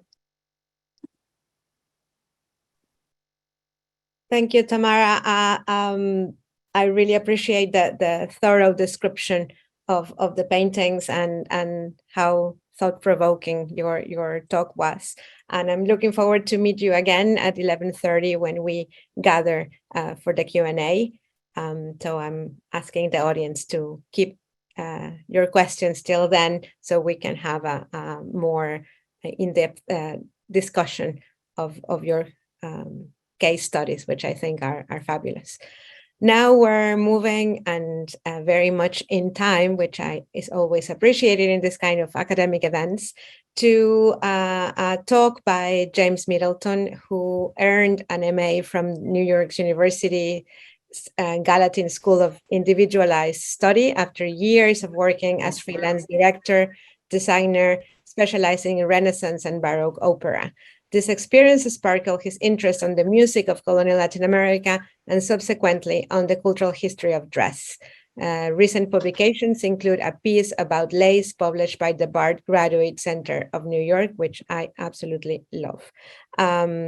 His title today, the title of his presentation is "They All Greatly Affect Fine Clothes. Textiles in 18th Century Lima School of Painting." Thank you, James. Thanks, Rosario. It's been a real treat to be involved in this project. And it's an honor to be in such distinguished company this morning. I feel like I should have been clearer that the word close. Are you getting audio on me? Yes, we hear you clearly. Okay, and that's great. Good. I'll go on then. Yeah. I feel like I should have been clear that the word close in my title and epigraph is an artifact of the 18th century English translation I use and not a misprint. I really like how CLOATHS sort of bridges the gap between clothes and cloth. They all greatly affect fine clothes, and it may be said without exaggeration that the fine stuffs made in countries where industry is always inventing something new are more generally to be seen at Lima than in any other place. Vanity and ostentation not being restrained by custom or law. Among the many good things about the exhibition Painted Cloth is the show's welcome emphasis on Lima School painting, underscored by Ricardo Kusinoki's excellent essay. In these few minutes, I will take Senor Kusinoki's overview as a point of departure and bring back the discussion to textiles and garments. Lima portraiture is not well known, even among specialists in our field. Indeed, Lima painting in general has been largely overlooked in favor of the better-known Cusco school and other regional schools that better fit our ideas of how colonial painting ought to look, a blend of charming naivete and barbaric splendor. Lima painting's metropolitan and European focus is a much harder sell. Lima artists and their patrons were overwhelmingly white and overwhelmingly Spanish. The school of Lima was very late in developing, since for much of the colonial period, Lima patrons were content to order paintings from the Cusco studios that supplied paintings for clients all over South America. It doesn't help that Lima portraits have too often been considered primarily as genealogical documents and only secondarily, if at all, as works of art. It was the strangely hieratic appearance of these portraits that first drew me to them, and I'm pleased to note that Senor Kusinoki sees what I see.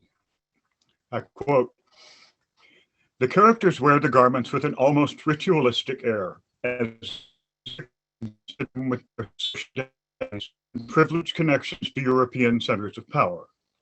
The synthesis of the line with the almost tactile depiction of all the surfaces, skin, and fabric create the effect of the body emerging from the surface of the canvas as if it were floating between the frame and the viewer. All this can be seen in Pedro José Diaz's imposing life-size portrait of the third Countess of La Vega del Rey, a highlight of the current exhibition and one of a very small number of Lima portraits in North American connections. Also, because Rosario asked me to, I'll talk a bit later about the famous Chiquero beauty spots. The Countess has a nice one here.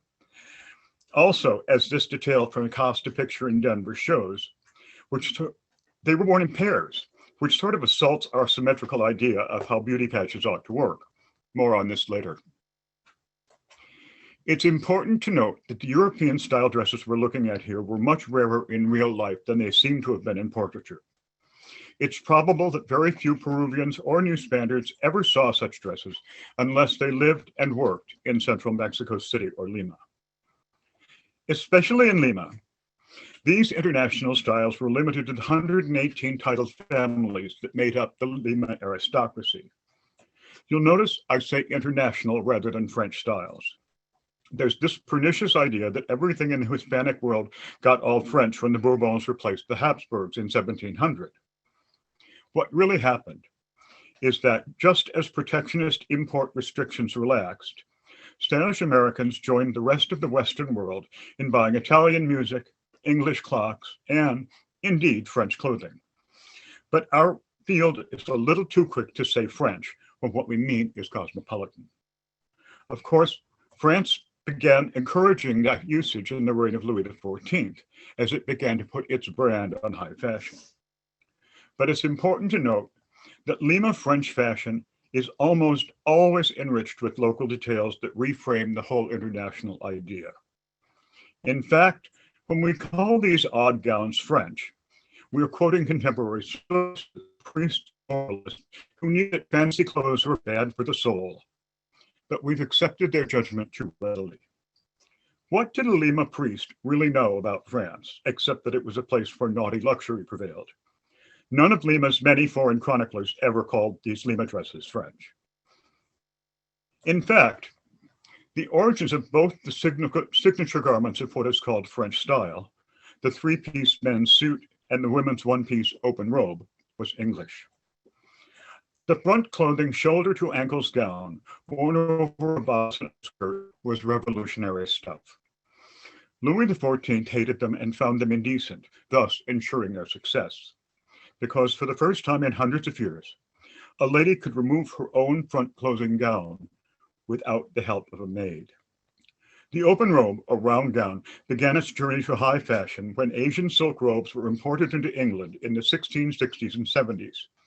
Gradually, they were pinned and pleated to accommodate a fashionable shape, resulting, finally, in the classic robe à la française.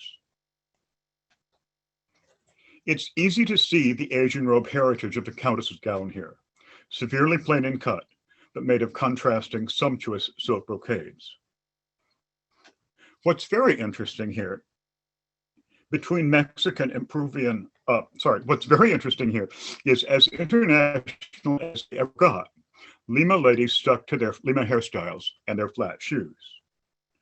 It's easy to see the difference here between Mexican and Peruvian versions of the open robe. The Mexican version could have been made anywhere between Moscow and Philadelphia. The Lima version is its own thing. There were, in fact, two distinct modes of dress for elite Lima women, a court style and a popular style. The popular style, which I will address in a few minutes, is the most strikingly local style phenomenon of the 18th century because of how thoroughly it rejected the hegemony of the international style that ruled from Moscow to Philadelphia, but not in Lima. In one of the Lima School's most arresting canvases, the first Marquesa de Torre wears a spectacular gown that, whatever it is, it sure isn't French. This is one of my favorite Lima pictures, and it's funny because as an old theater guy, my involvement with painted clothes is all about reading them from the inside out and back. But I can't figure out what the hell is going on with this Cubist dress. Her pile of bracelets was a Lima thing in the first half of the 18th century, as can be seen in numerous portraits. This painting really dramatizes the difference between Lima's court style and more conventional international style garments. By the way, this sitter is the daughter-in-law of the lady in the Cubist dress. It's hard to know whether the gown's odd swayback look is an artist's caprice or an artifact of Lima tailoring, though it is noticeable in a few other pictures. The odd proportions of the shorter skirt and the longish torso are much less apparent when you see the picture in its original setting, where it was designed to be seen from below. Also, in terms of textiles, these may be the best fluttering draperies in any picture. This 1760s lady has a slightly more orthodox version of the open robe. The heavy brocade textile seems old-fashioned and would have been in Europe or Mexico. It may well have been remade from an older garment, which was common practice in Europe and the Americas. Her bracelets are also getting smaller. By the last quarter of the 18th century, Lima had begun producing dresses in the international style that weren't especially weird, as always, with scrupulous attention to the textiles. Fabrics got lighter toward the end of the 18th century, and this picture shows the same suede back that I mentioned earlier. I still don't know what to make of it. But the Lima shoes and hairdo come forcefully through. The consistently exquisite rendering of fine textiles makes me wonder if there wasn't a subgroup of really good textile painters who worked for successive Lima portraitists. Specialist textile and drapery painters were common enough fixtures in European ateliers, but we don't know enough about Lima's studio system.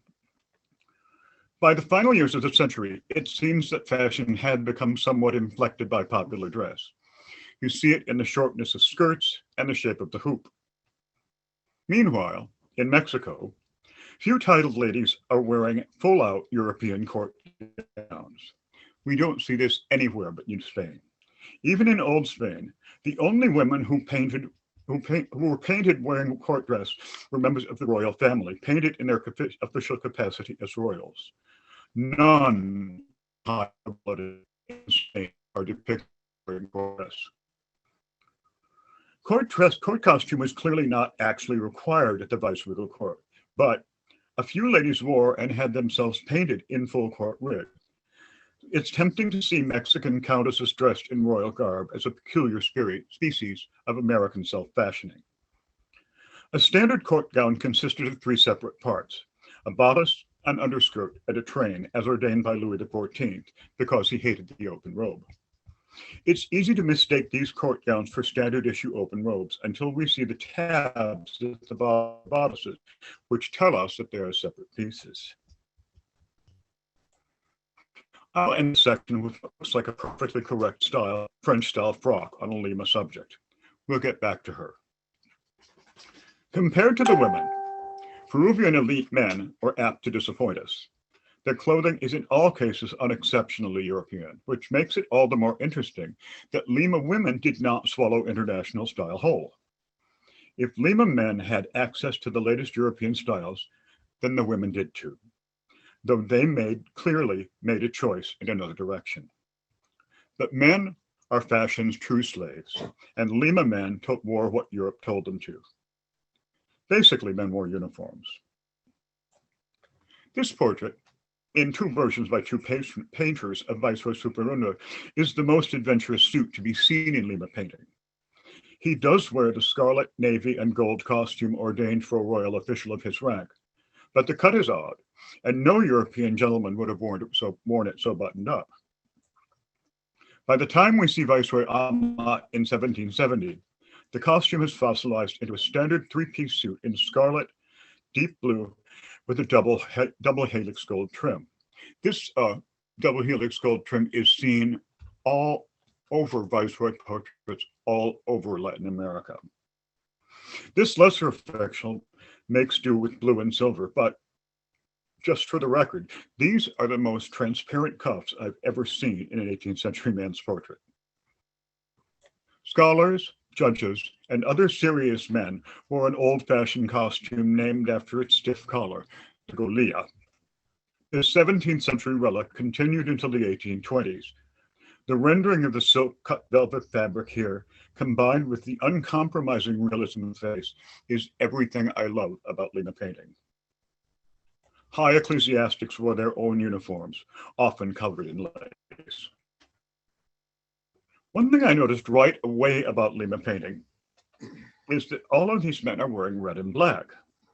This seems likely to have been a militia uniform, though I have not seen a reference to their unit. It's also possible that it was some kind of court uniform, since there doesn't seem to be any record of a Lima militia unit wearing that costume, but the jury is out. In any event, New Spanish men were frequently painted wearing their militia uniforms. Militia service had become increasingly important to American-born Spaniards, as throughout the 18th century, they were edged out of administrative positions by Spanish bureaucrats. The cosmetic militarization of an underemployed elite was one of the factors that led to the independence movement of the next century. So let's get back to pretty dresses. The record of costumbrist and topographical pictures assured us that when Lima ladies went out, they didn't wear their portrait clothes. Let's get back to the Countess of Monte Blanco, since we have these two images of her, one in international dress, the other in the strongly local dress she wore most of the time. Europeans were interested in Peru as a phenomenon, so they eagerly recorded both in words and pictures the odd clothing they saw, which was anything but French. Chroniclers from 1748 wrote, "Their dress is very different from the European, which the custom of the country alone can render excusable. Indeed, to Spaniards first coming over, it appears extremely indecent. To be specific, the amount of uncorseted white linen that Lima style showed made it look like Lima ladies were running around in their underwear." In a special occasion of weirdness, Bishop Martinez Compagnon of Trujillo copied a 1770s Parisian print for his 1780s volume about life in Peru. In image after image, what we see is women in the idiosyncratic Lima costume out and about with men dressed in perfectly up-to-date European clothes.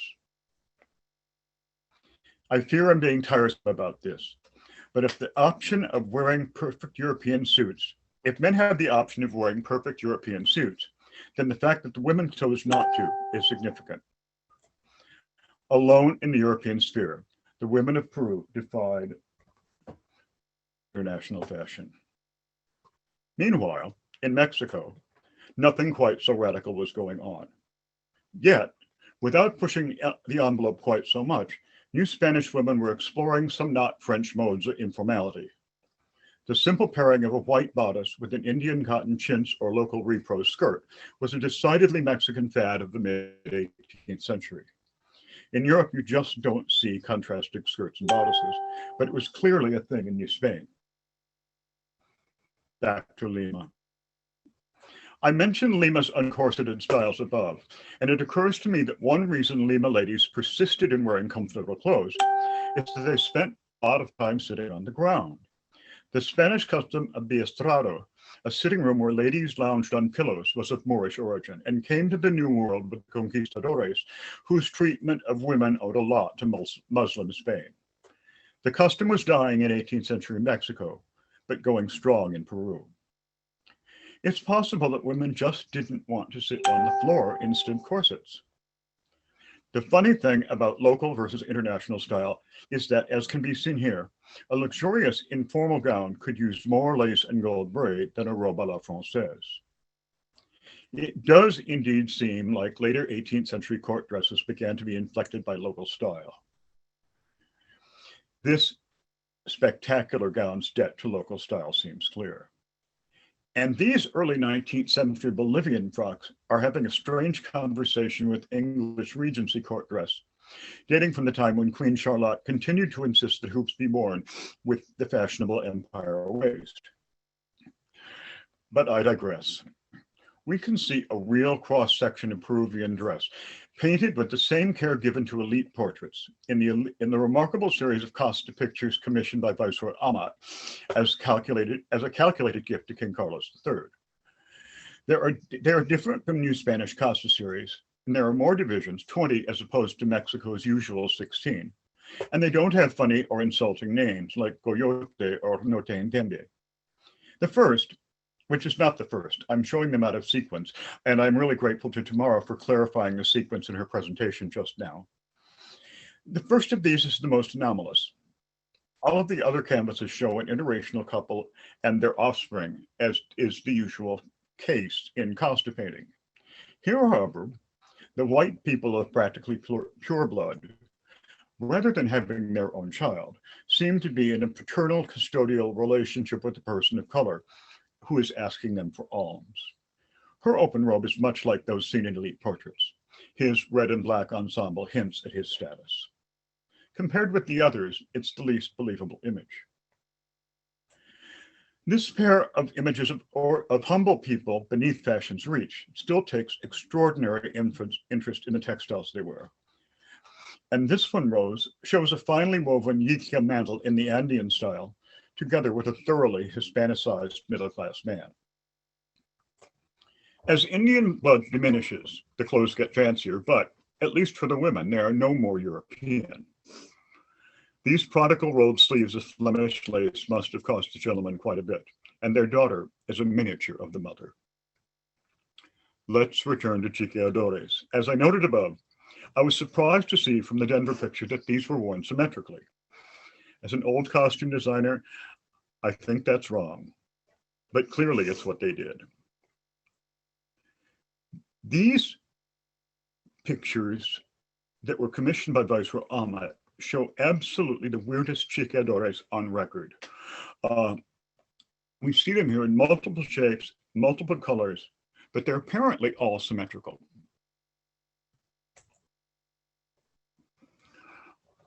I believe that this one is slightly out of order. I meant it to introduce the Indian printed cotton section, so remember it. The odd detail of this sweet family group is that the father seems to be wearing a red and black Lima uniform. Was he in the regiment, or did he get it at the used clothing stalls?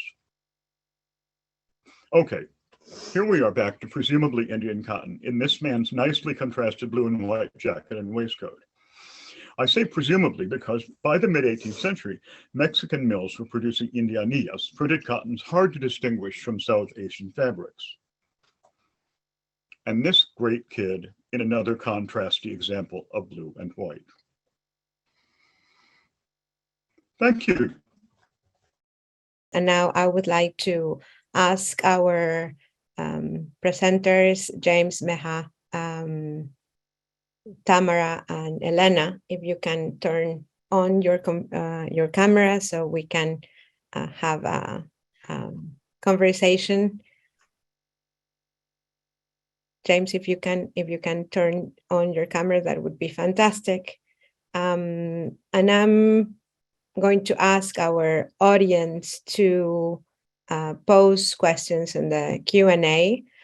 I just want to say that it's fantastic how the four presentations are connected. I have very numerous topics that we can go beyond, but I think one striking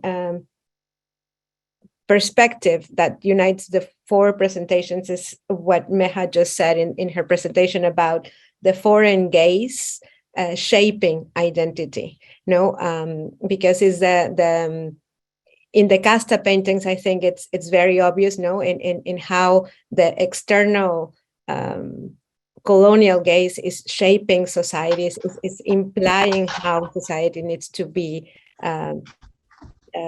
experienced. And also the other topic that I want to emphasize or highlight are what James said about the women's role, rebelling these regulations. The men tend to follow the fashion regulations in stronger ways, versus women being more creative and more local. And I think that's what also was evident in Tamara's presentation, that men are establishing a more are showing that regulation, and women are challenging it in more expressive ways. And maybe would be interesting to go and say if women are following. Women are the ones that carry identity. And so that's something that maybe we can start our conversation while we have other questions from the audience. And James, you want to say something? Yeah, no, well, men had so much more at stake. Colonial men, if they wanted to be taken seriously, they had to show that they were up to date. They had to show that they were, they had to show that they were in the game. Women didn't have to do that. So there's just a lot more freedom that women have. There was, however, it wasn't appropriate to get into it in this presentation. There is a lot more localism in New Spanish men's clothing than there is in Peruvian men's clothing. And I don't know quite how that is, but there's a whole thread of luxurious informality that runs through New Spanish clothing that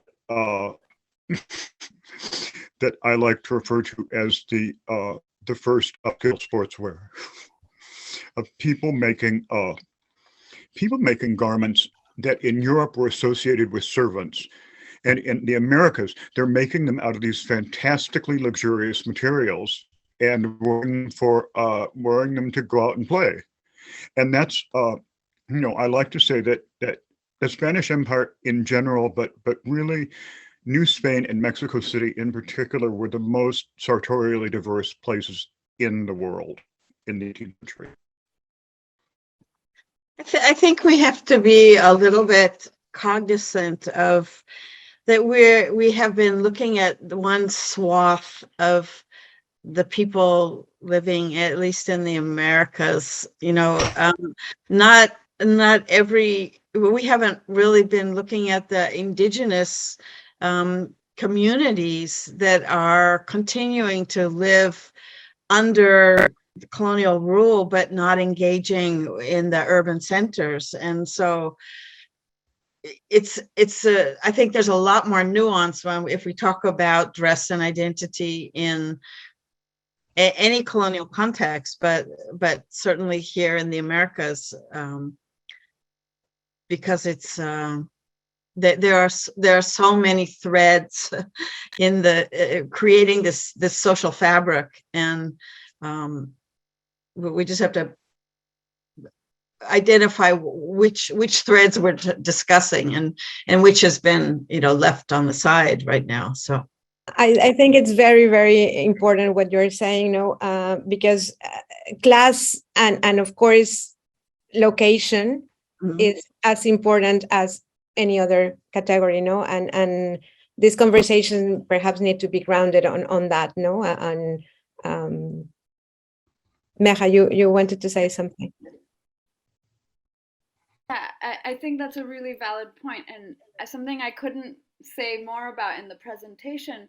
The China Poblana that I mentioned in the Mexican context, of course, turns into a national symbol, but is imagined as a mestiza woman in the 19th century. But that same China Poblana then is criticized because why is the Mexican nation imagining its national symbol as a mestiza woman rather than an indigenous woman? And so then she has to be reimagined as an indigenous woman. And so again, I think we have to be careful about these things, but I also think dress is a particularly fruitful way about thinking about these issues, precisely because people use it to defy anything that came before. Like, it's constantly changing, and in dialogue or against whatever power structures happen to be in place. Tamara? I was just going to add, I think, an additional layer of nuance at the intersection of race and gender. And I think it's one that kind of requires stepping outside the realm of portraiture to understand. And I can't remember who it was that mentioned sumptuary law, but I think that's where we see something more complicated than men kind of following the rules, sartorially speaking, on one hand, and women kind of innovating on the other, because so much of the language, at least in the context of colonial Peru that I'm familiar with and I wrote about in Exquisite Slaves, is really kind of drawing attention to the extent to which men are involved in violating these norms, perhaps not in their own self-presentation, but in that of their wives, enslaved people. And so they're sort of implicitly involved in this kind of disruption of norms, even if you don't see it on their own bodies, and in portraitures that depict them, they're nonetheless implicated and invested, right, in having their wives and their human property kind of serve as extensions of their own wealth and status. And so I think that's where we end up kind of needing to rely on a more beyond kind of a more concrete set of terms and concepts, but also a wider range of sources in order to get at that complexity. I think it's really important to remember that in most cases, sumptuary law work very well. If you actually look at the corpus of the laws of the Indies, it seems like they were making a law that Black people couldn't wear silk every 9 or so years.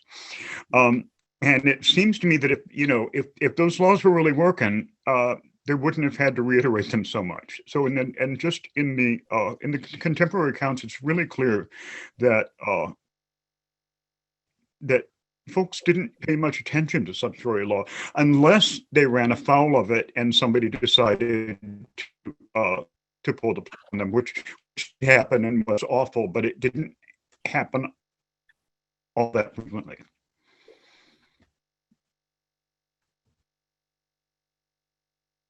Nancy Rosoff, thank you for being here, Nancy. Ask something for James, but I think something that Elena may be also interested in responding. She says, in some of the group portraits from Peru, you see what appear to be tupu pins being held or played by a child.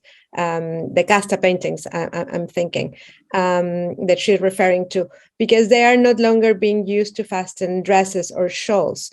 Can we discuss a little bit of that? There is one particularly that we have in Painted Cloth, where it seems that the Spanish husband, or man, is giving a tupo, or one of these pins that were going to be used on the hair, to the indigenous woman. And I think it's fascinating that, because she has one very simple tupu on her yikla, but the man is providing this, and we don't know if it's a rattle for the kid, if it's a tupu, if he's conveying, that she's allowed to keep on using these traditional garments. So Elena, James, if you want to say something more. Well, I wish I had higher res images of those, because I wasn't sure quite what that thing was. I wonder is he giving her a fancier tupu than she's wearing to kind of honor her indigeneity, or is he giving her a fancier, more Spanish tupu to dishonor her indigeneity? I'm just curious about the conversation that's happening there, and what does it mean that a Spanish man is giving this Indian-identified woman this Indian-identified object? I realize I've really just asked your same question in a different way. I just tupus are integral. I mean, you can't wear your shoulder mantle unless you're holding onto it without. It's an essential part of the garment, of wearing the garment.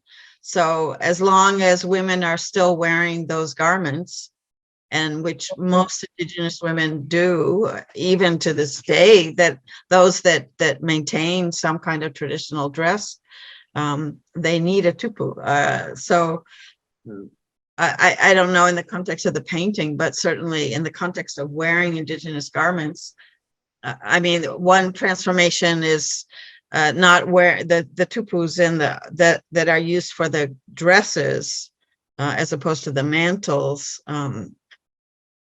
The dresses have transformed in their style and shape. I mean, we didn't really have the opportunity to talk about that. I mentioned the wearing of the underskirt and having these what they call medio axos, the half dresses, which become something to wear in front of your Spanish style dress and blouse, but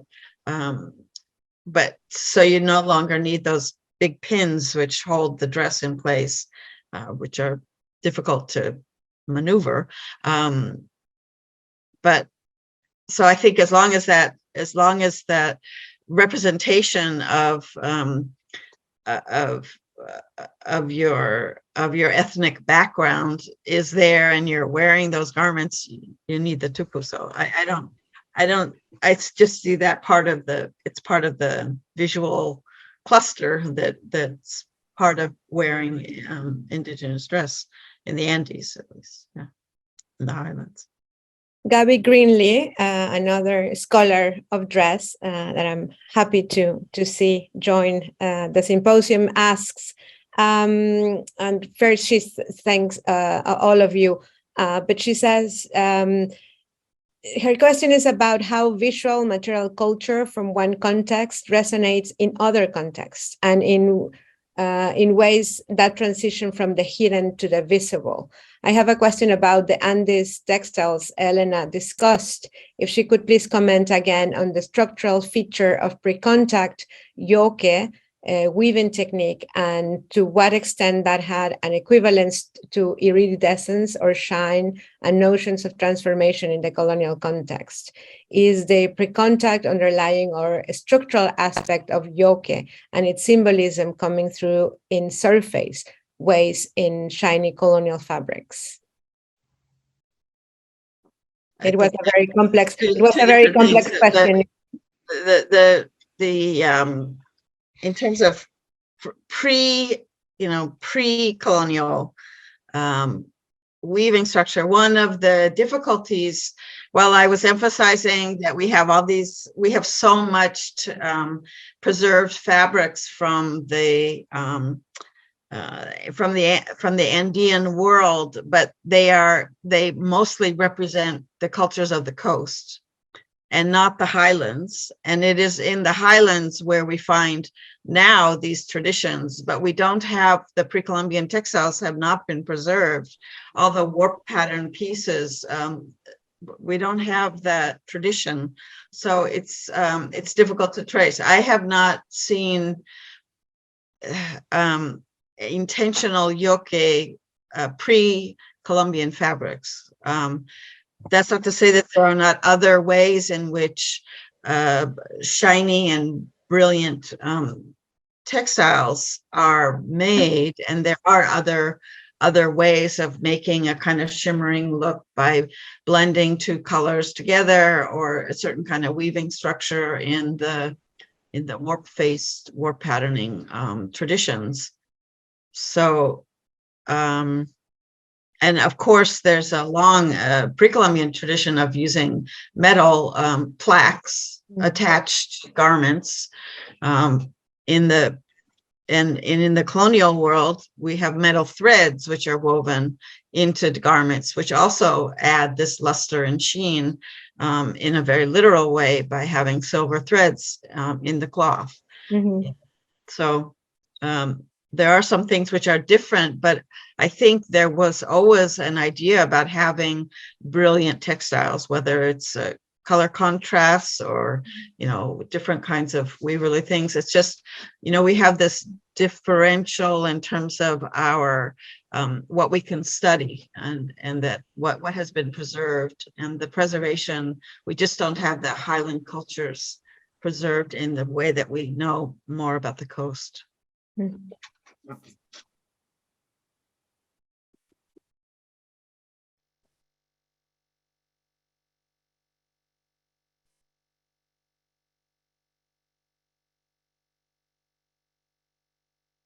There's another topic that I think it was very evident in the presentations, and are the different materials, from rabbit hair to silk, and again, this, if you want to explore more about this relationship between the local and the global, because I think I don't know if those can also be interpreted in terms of race, which I think for you, Tamara, is very, very important, and how these notions of race were also experienced differently from the local and to the more international perspective. Yeah, I think there's something to having access to the world of goods that is an important feature of the expression of whiteness in these images, not just in terms of kind of products of the luxury trade, but also sources of material comfort that come from other parts of the world and that convey kind of knowledge of the world of goods, and a certain kind of cosmopolitanism. So I do think there is something about the nature of the fabrics that are adorning the bodies and also the settings in which these individuals appear that kind of gesture to that and position them, I think. And this is something I'm still fleshing out in the project, but I do think that there is an attempt to kind of convey a connection to a particular, maybe global kind of whiteness, but certainly one that is connected to Spain in particular. And you see that with Simón del Valle and Francisco de Paula Sanz. Both of them are connected through the Real and Distinguished Order of Charles III to Spain in particular, and to the whiteness that is inferred by that in terms of old Christian ancestry and that sort of old world connection, which in itself is also complicated because of the presence of the Moors in the Iberian Peninsula and just that early history that always meant that Spain, in relation to the rest of Europe, had a complicated expression and experience of whiteness.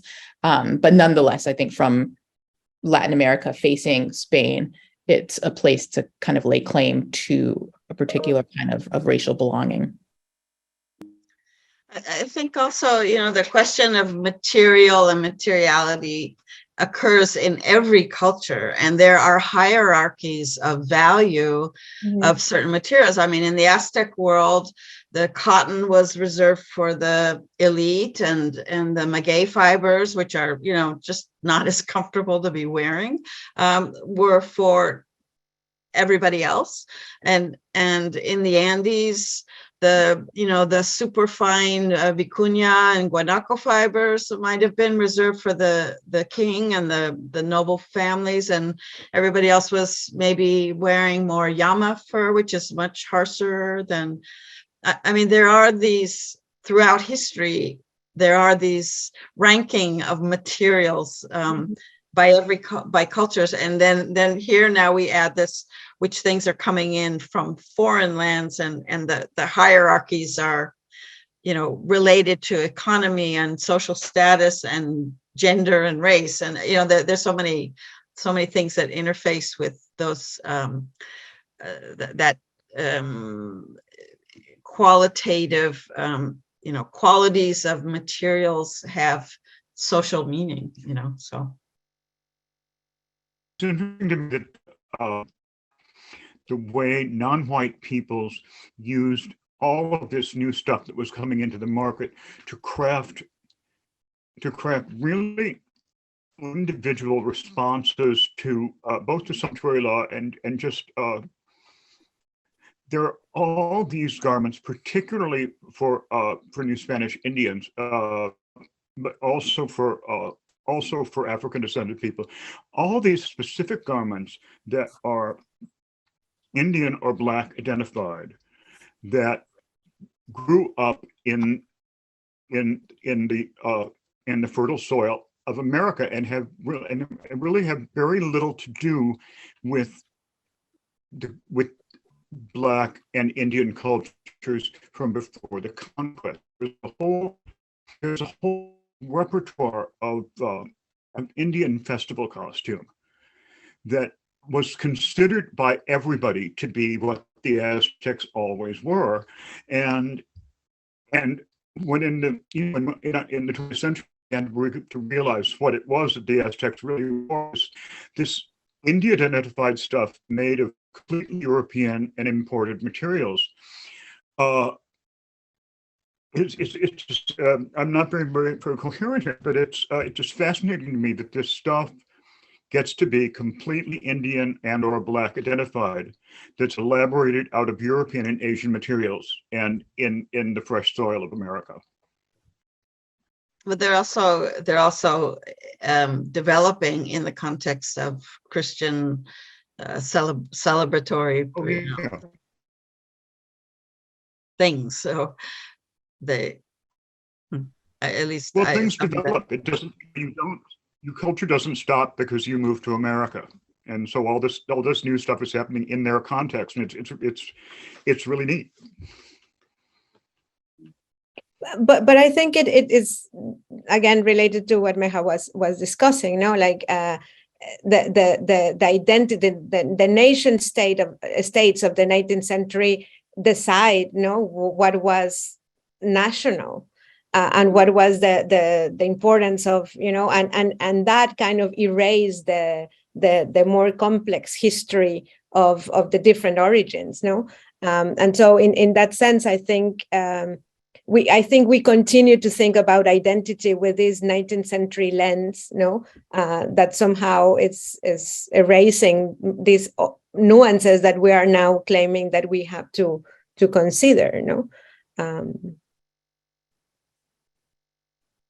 Well, the 19th century was so much about.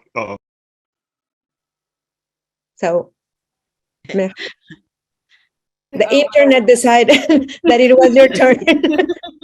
Sorry that we lost James, but if I could also just add to this conversation, because we are thinking about think about the relationship between the metropole and the colony, and I'm sorry that to sort of bring it back to this, but I do think that we should keep in mind that the colony was not always deciding how things should be done. So the example of the Mantón de Manila, I mean, I said that they might not like this idea, people in Spain right now. I mean, they would acknowledge it, but that it comes from China. But if you said it comes from Mexico, like that actually they liked it because the taste for the rebozo was so popular in Mexico City, and that's why women in Spain adopted it. Like that's not gonna work, right? You can imagine that sort of. And even today, that's not going to work. So it's important to sort of think about the movement of these goods, not just that they can move in surprising ways, and we want to be cognizant of that, and that that's what's interesting about this. And also for me is that even if they were produced in the 18th century and they were reinvented, with this nation state idea of what the nation was, they continued to have a life after that. And I'm just thinking that the manto was when Franco decided that the idea of the Spanish woman was the flamenco woman, right. It was with the Mantón, and so for a Spanish today, the idea that it's a foreign artifact, of course, is going to be completely strange. And something similar happened to Ana Paulina Gámez, when she had an exhibition a couple of years ago. When she said that the rebozo was not Mexican, a lot of people were just like, "Oh my gosh, how do you dare to say something like that?" And so I just think it's fascinating, again, with your argument of why fashion is so relevant.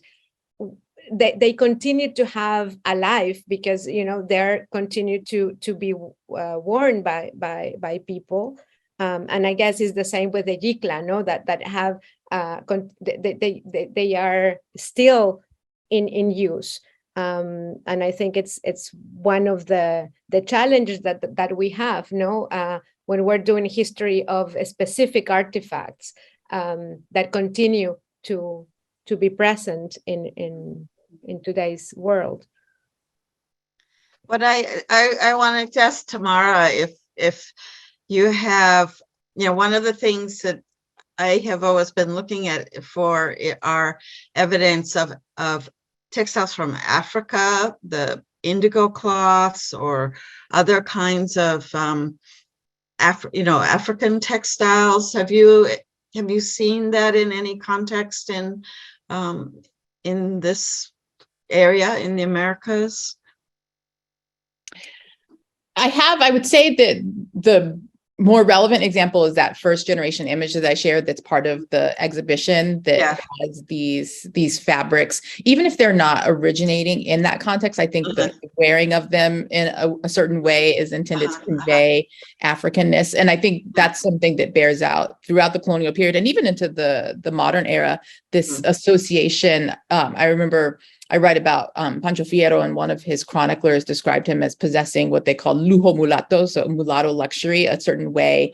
And I think that's an ambiguous term that kind of invites projection. But I think the heart of that was a mode of luxury that was inflected by race. I think that might have been intended derisively, but I think it's also a useful way of thinking about the way that even with, European, Asian, indigenous fabrics, people of African descent were nonetheless kind of fashioning identities out of, these materials that gestured to their origins and gestured to their kind of cultural experience in the Americas, or simply wore them in ways that spoke to a unique perspective. And again, I think it's hard to trace, but those kind of fleeting moments are suggestive of something that is worth giving additional attention to. Yeah. And it's often derisive too, right? There is a sense that, certain bodies are incompatible with luxury, certain bodies are incompatible with elegance and fashion. So there are two sides to it that make it all the more interesting as well. And I think just know that the idea that the softer textures are always for privileged bodies. And I'm thinking in those paintings, that the coarse texture of the slaves that were just arriving is very dramatically different, from the softness of all the other materials, which I think it's interesting because it doesn't happen with Asian woods. Everything coming from Asia is soft, is delicate. But the other things are no. There are different qualities. There are definitely as well qualities within the genre of silk, even. Okay, so we are now at noon, which indicates that we have to say goodbye for a little while while we go and grab some lunch. Thank you so much for the four of you to being here and for all your thought-provoking presentations that I'm sure they will continue to have some impact in our audience and definitely in my own work. So thank you again, and see you in a little bit for the round panel with Marta Sandoval, Leslie Todd, and Laura Garcia Beltran.